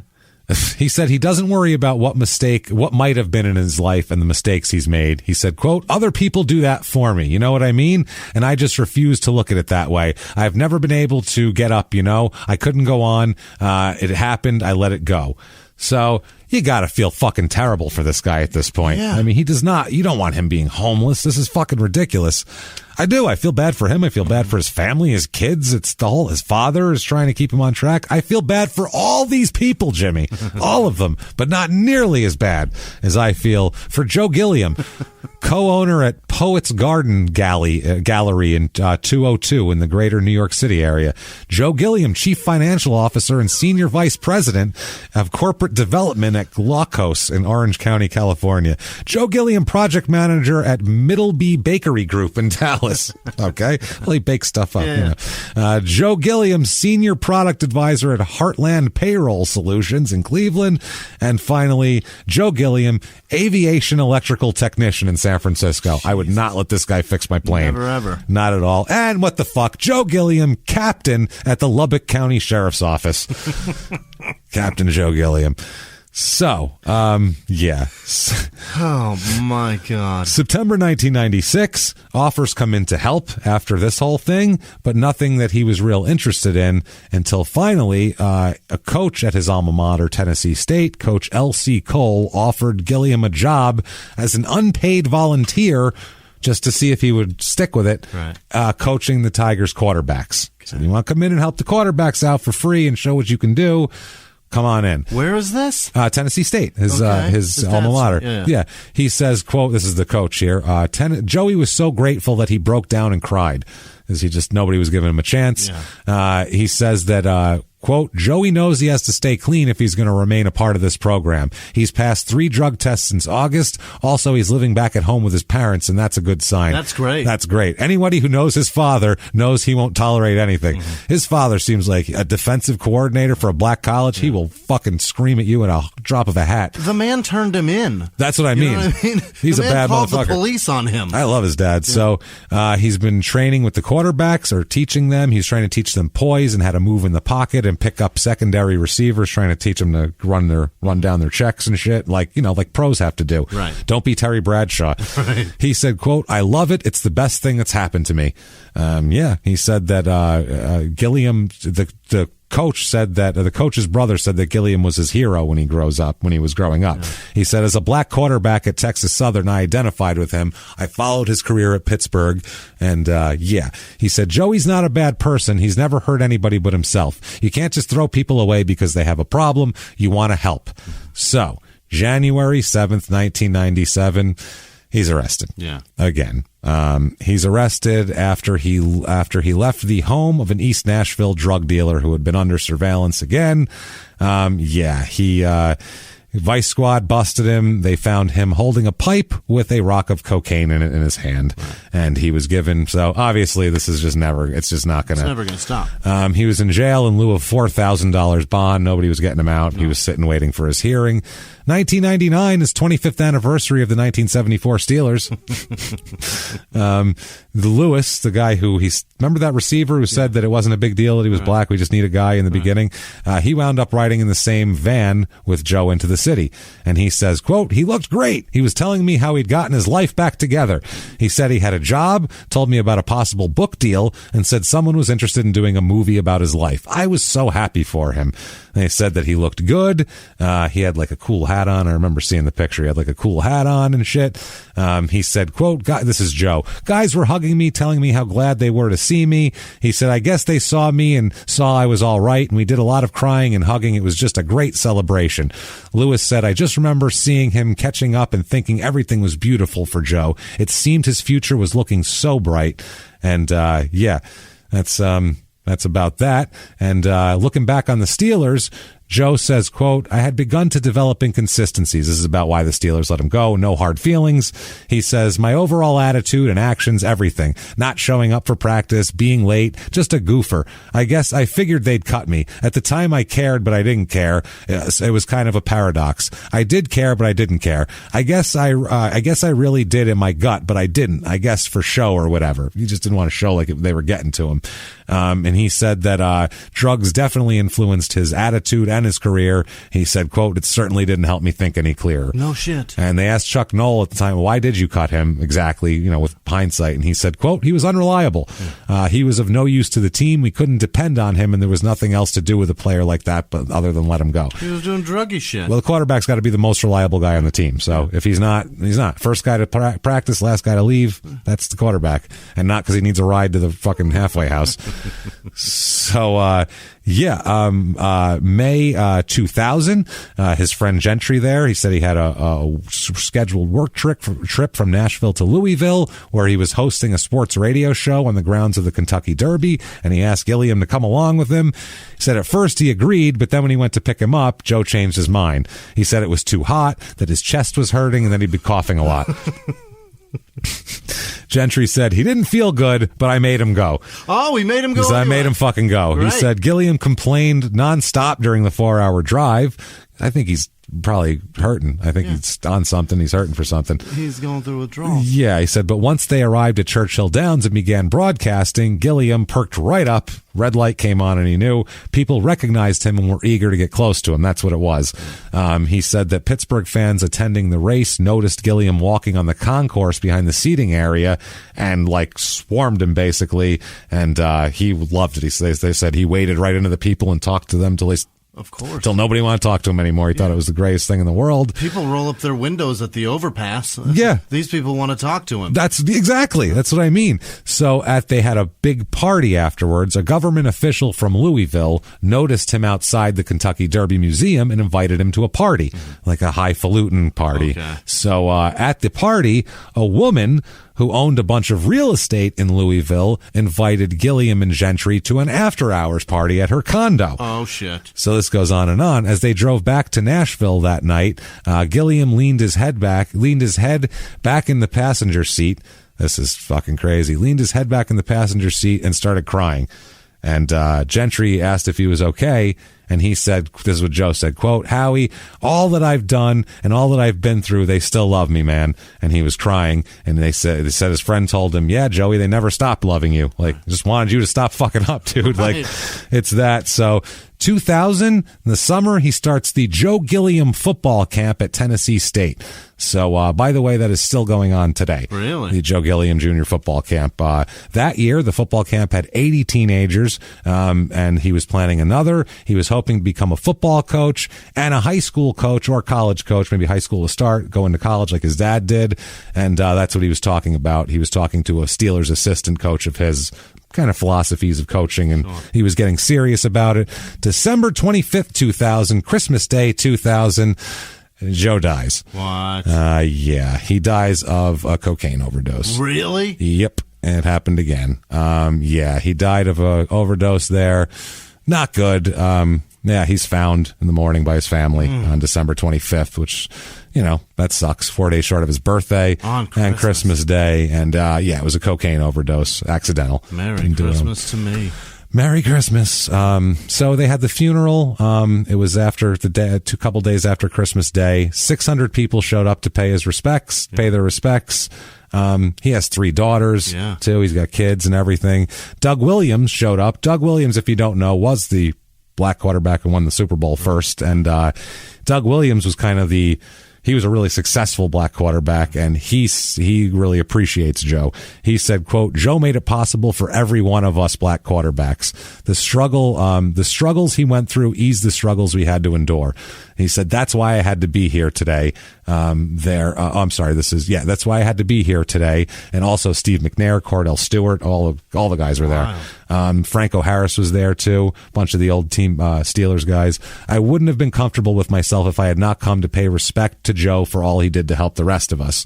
And his friend Gentry said, quote, "It was sad because you looked around the room and saw all of these African American quarterbacks that he's opened doors for.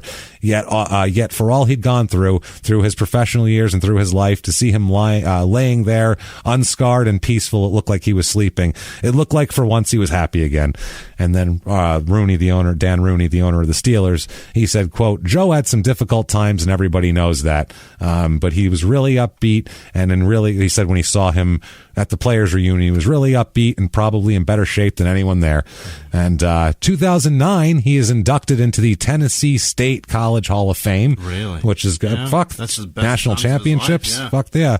2011, Joe's Super Bowl 10 ring, his actual ring, sells at auction for $38,423.84. That's awesome. It's a pretty good amount here. And the football camp is canceled this year to COVID, but it was scheduled. Joe Gilliam World Class Football Camp 2020.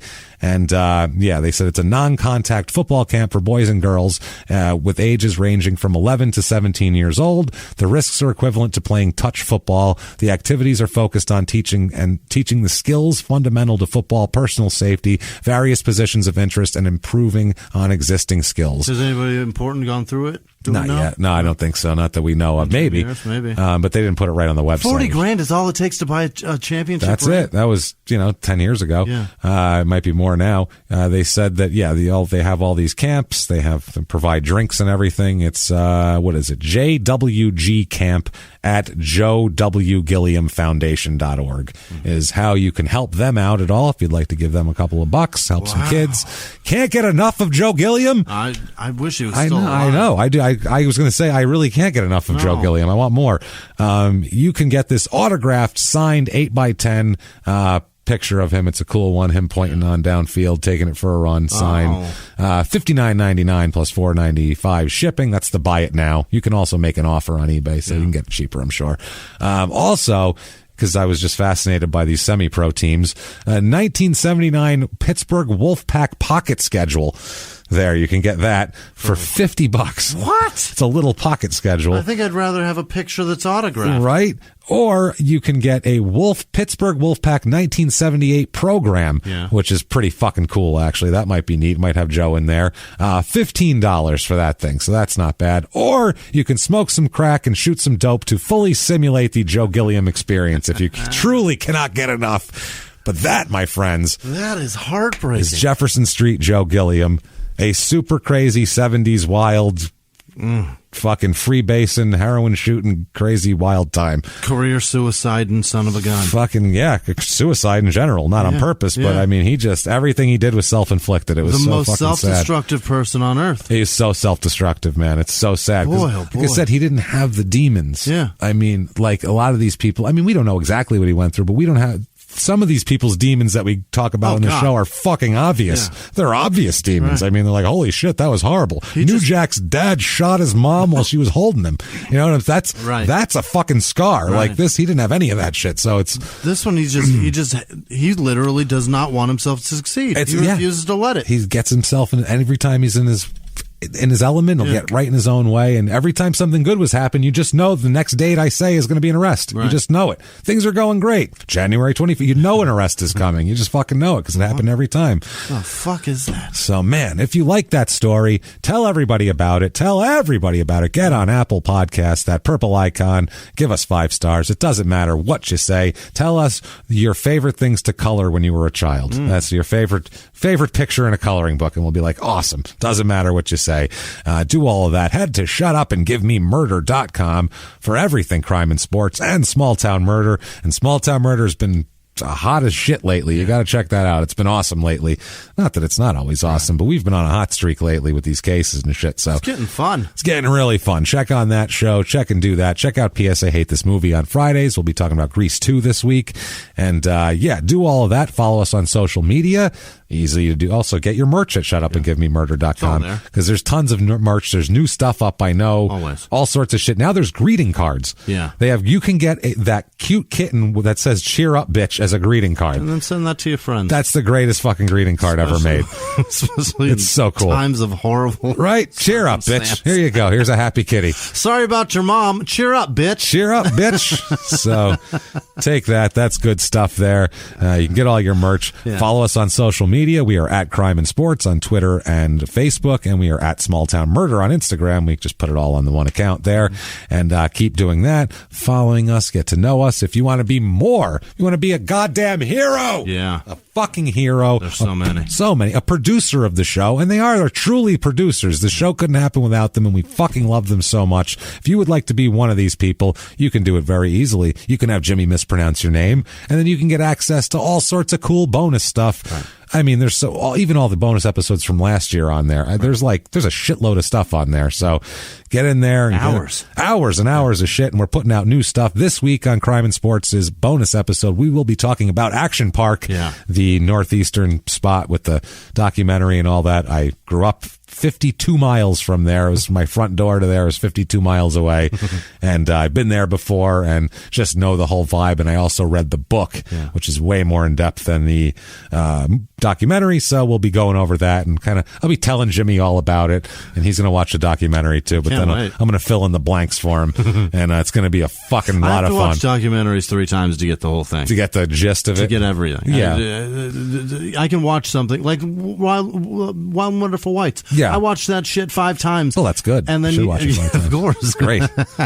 But there's still points of you'll call out something from it. I'm like, when did that happen? Oh, shit. That's right. Yeah. Oh, when they were doing that thing.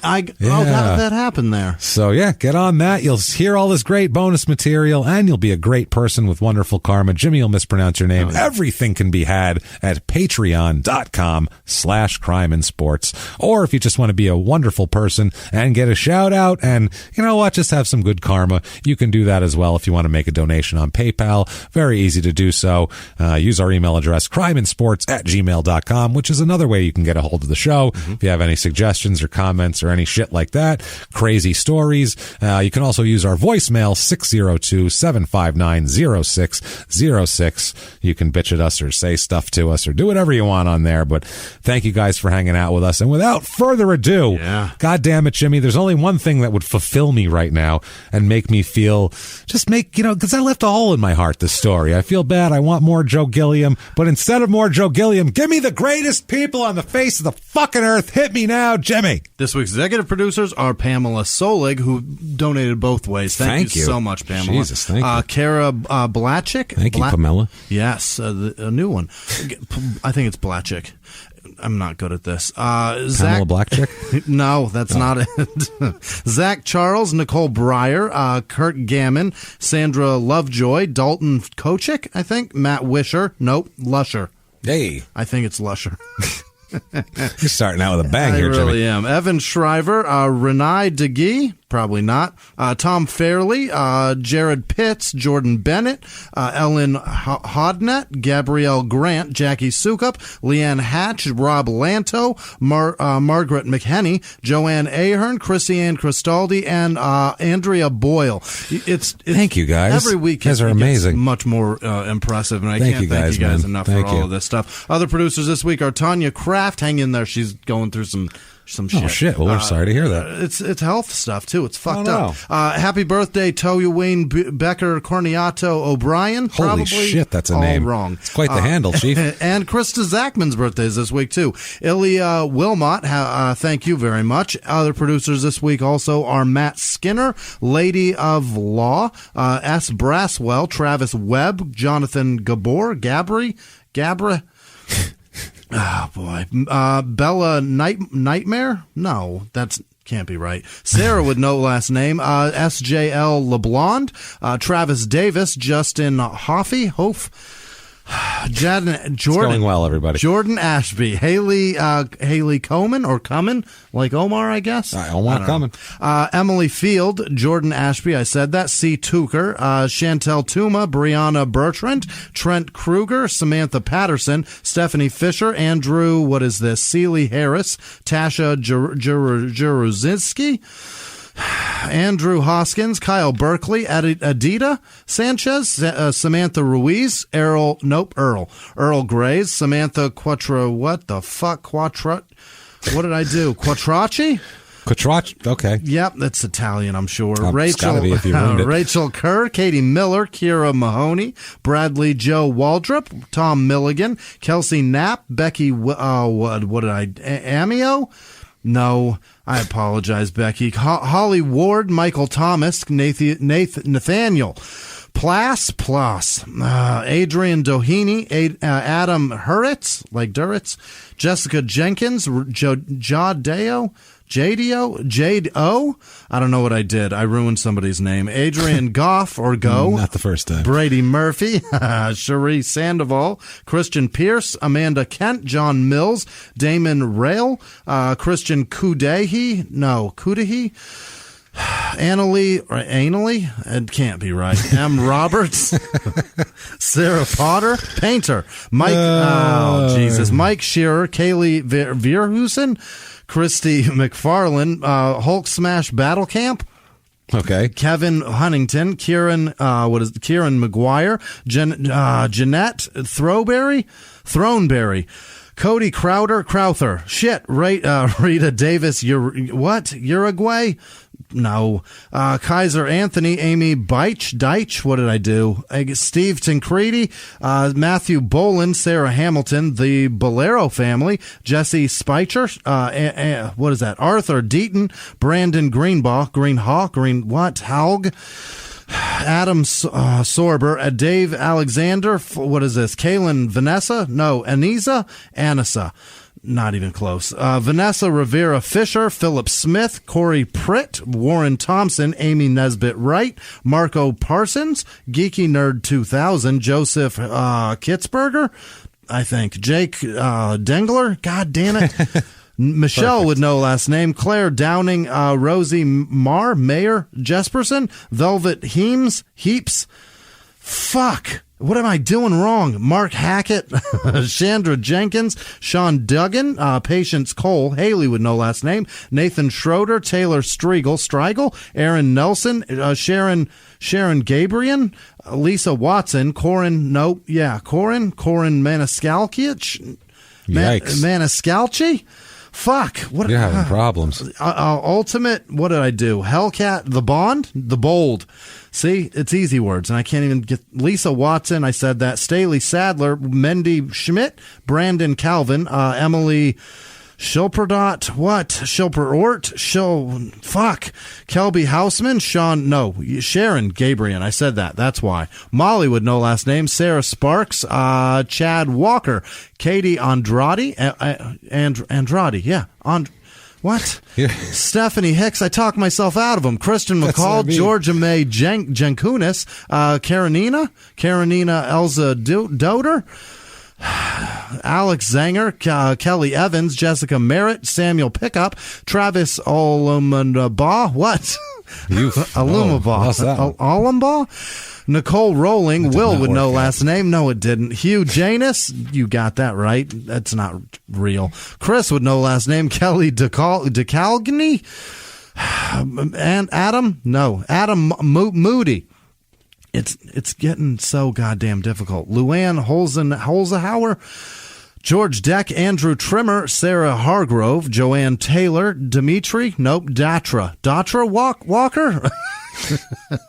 Jason Horvath, thank you so much, Jason. He sent a nice email also. Asia with no last name, ASA. That's Asia, I believe. I think it is. I think I got it. Samantha Swander.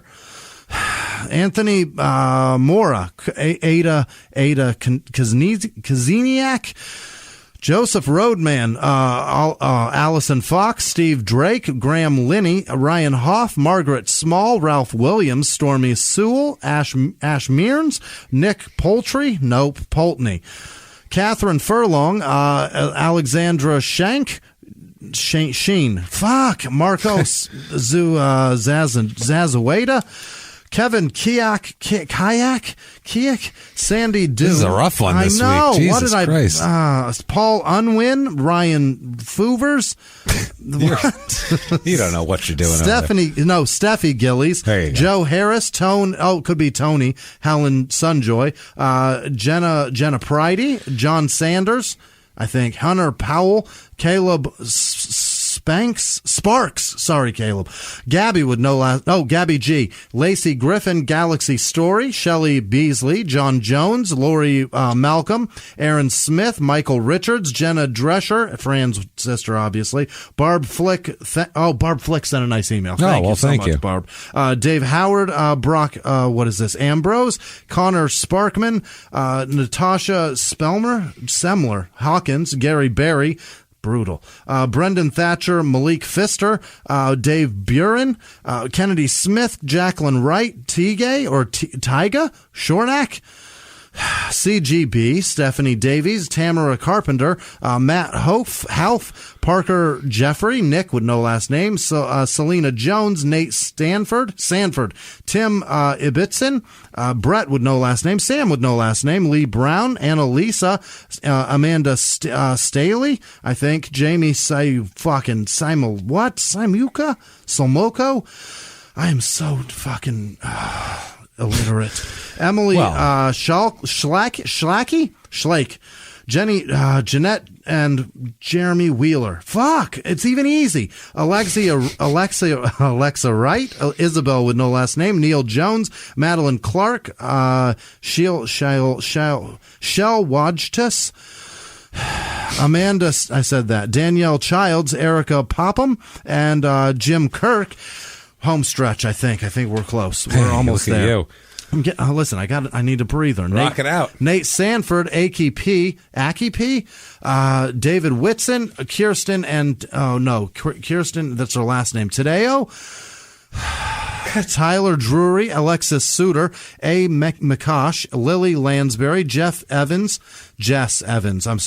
Samantha Berg, Nathan Blue, Michael DeSanto, Amanda Jacobs, Marcella Fletcher, Bob Daly, Lee Last, Zachary Benjamin, Anthony Dawson, Jabari Lawrence, Jess Childers, Timothy Simmons, Taylor Nicole, Dunkachino 48, J.R. Brown. Sarah with no last name, Zach Conley, Zoe with no last name, Amber Crowell, Everest, I don't know what I did, Erica Brundage, Melody Nguyen, Rebecca with no last name, Edsel Paz, Ronnie Porter, Andrea with no last name, Kinsley Weir, Aaron Blumel, Daniel Boda, Ryan with no last name, Tua Tagavialano. No. That sounded good. I apologize. Elkie with no last name, or just Elk. Ryan Grange. Tamara. Viana. God damn it. Daniel Boda. I said that. Ronnie loves the U. I guess. Aaron, sure. I think it's a last name. Oh, no, Miami? I don't know. It's definitely that. Aaron Rigby, Lisa Matonis, Sean Gardner, Chad Werning, Melanie Walch, or Wyach, I don't know what I did. Ronnie Rennell, Kim Shang, Andre, what is that? Is that Andre W, or is that Andrew? Belvin? Fuck. I don't know what I did. I'm sorry, Andre or Andrew. Amanda Connaughton, Alicia Johnson, Megan Stewart, Delana Viola, Daryl Abraham, Nicole Smith, Nick Aarons, Tara Ann Jared, Bethany Sarah, or is it Bethany and Sarah? Kristen Rose, Xenia Warren, Holly Fowler, Lauren Rodriguez, Taylor Bean, Crystal Oliver, Jim Lee, Christina Lee Dooley, Lauren Engel, what is this, Saz Sova?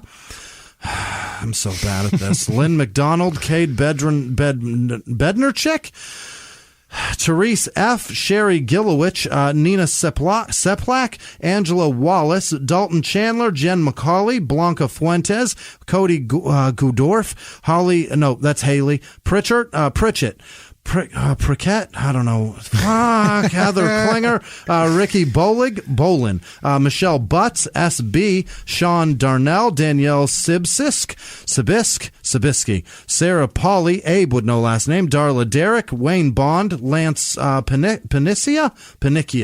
I'm sorry, man.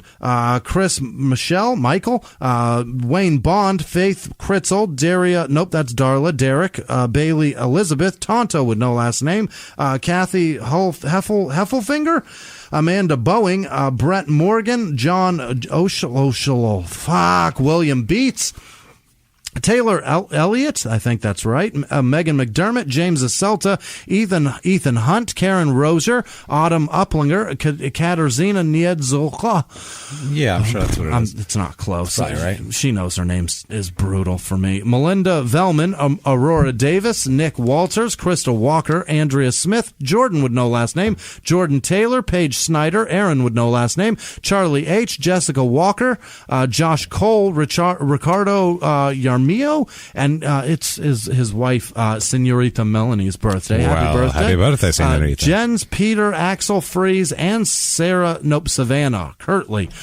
Sharon Lacey, Lauren Maloney, Ricardo, I said that, Brendan Abels, Samuel Serafino. Our man Brendan Abels. He's a good dude. He's around every week. I love him. And Ashley Vio, too. Thank you guys and so Jordan much. Bennett and all of Christiane. Fuck, Liz Vasquez. We love all you guys, goddammit. Cassandra Clark, thank you so much for the email also. Appreciate you. Thomas Smith, Callum Malice, Senna, what the fuck did I do? Senna Lisa Wee Nintini? That can't be right. Sure. I apologize. I'm sure it's an amazing name. I'm sure it means something fantastic, too. William Bordwell, John DeLong, Georgette King, Peyton Meadows, Stephanie Agoa, Amelia Simmons, Joshua Reyes, Isabel Gill, I think, James Martyr, Tommy Yaki, Kelly Higby, Laura Looney, Leah Gavin, Travis Marshall, Brittany Hughes, Janice Hill, Nikki Lundquist, and Jessica Merritt. And obviously all of our patron donors. You guys are incredible. Thank you. Thank you guys so much. Honestly, I know we're enthusiastic, but we really are that enthusiastic for you guys. Thank you for everything you do for us. It means the world. Hope you love the bonus material.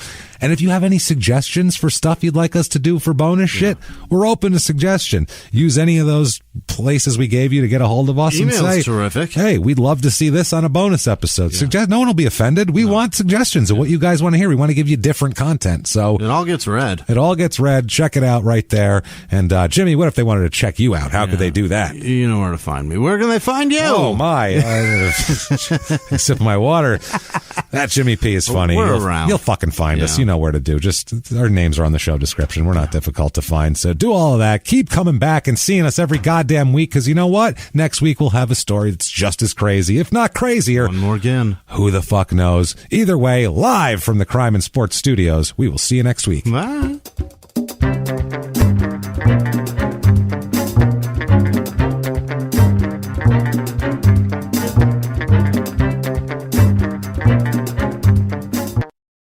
If you like crime and sports, you can listen early and ad-free now by joining Wondery Plus in the Wondery app or on Apple Podcasts. Prime members can listen early and ad-free on Amazon Music. Before you go, tell us about yourself by filling out a short survey at Wondery.com/survey. Have you ever gotten a message out of the blue? Maybe you ignore them. Or maybe you end up in conversation. Maybe they tell you about an amazing offer. I can really show you how to make some money. And maybe that gets you into a lot of trouble. But this isn't a story about people like you, the people receiving these messages. This is a story about the people behind the messages, on the other end of the line. Thousands of them, working in a microcity built for scammers. From Wondery, the makers of Dr. Death and Kill List, comes Scam Factory, a new series about survival at the expense of others. Follow Scam Factory on the Wondery app or wherever you get your podcasts. You can listen to Scam Factory early and ad-free right now by joining Wondery Plus in the Wondery app or on Apple Podcasts.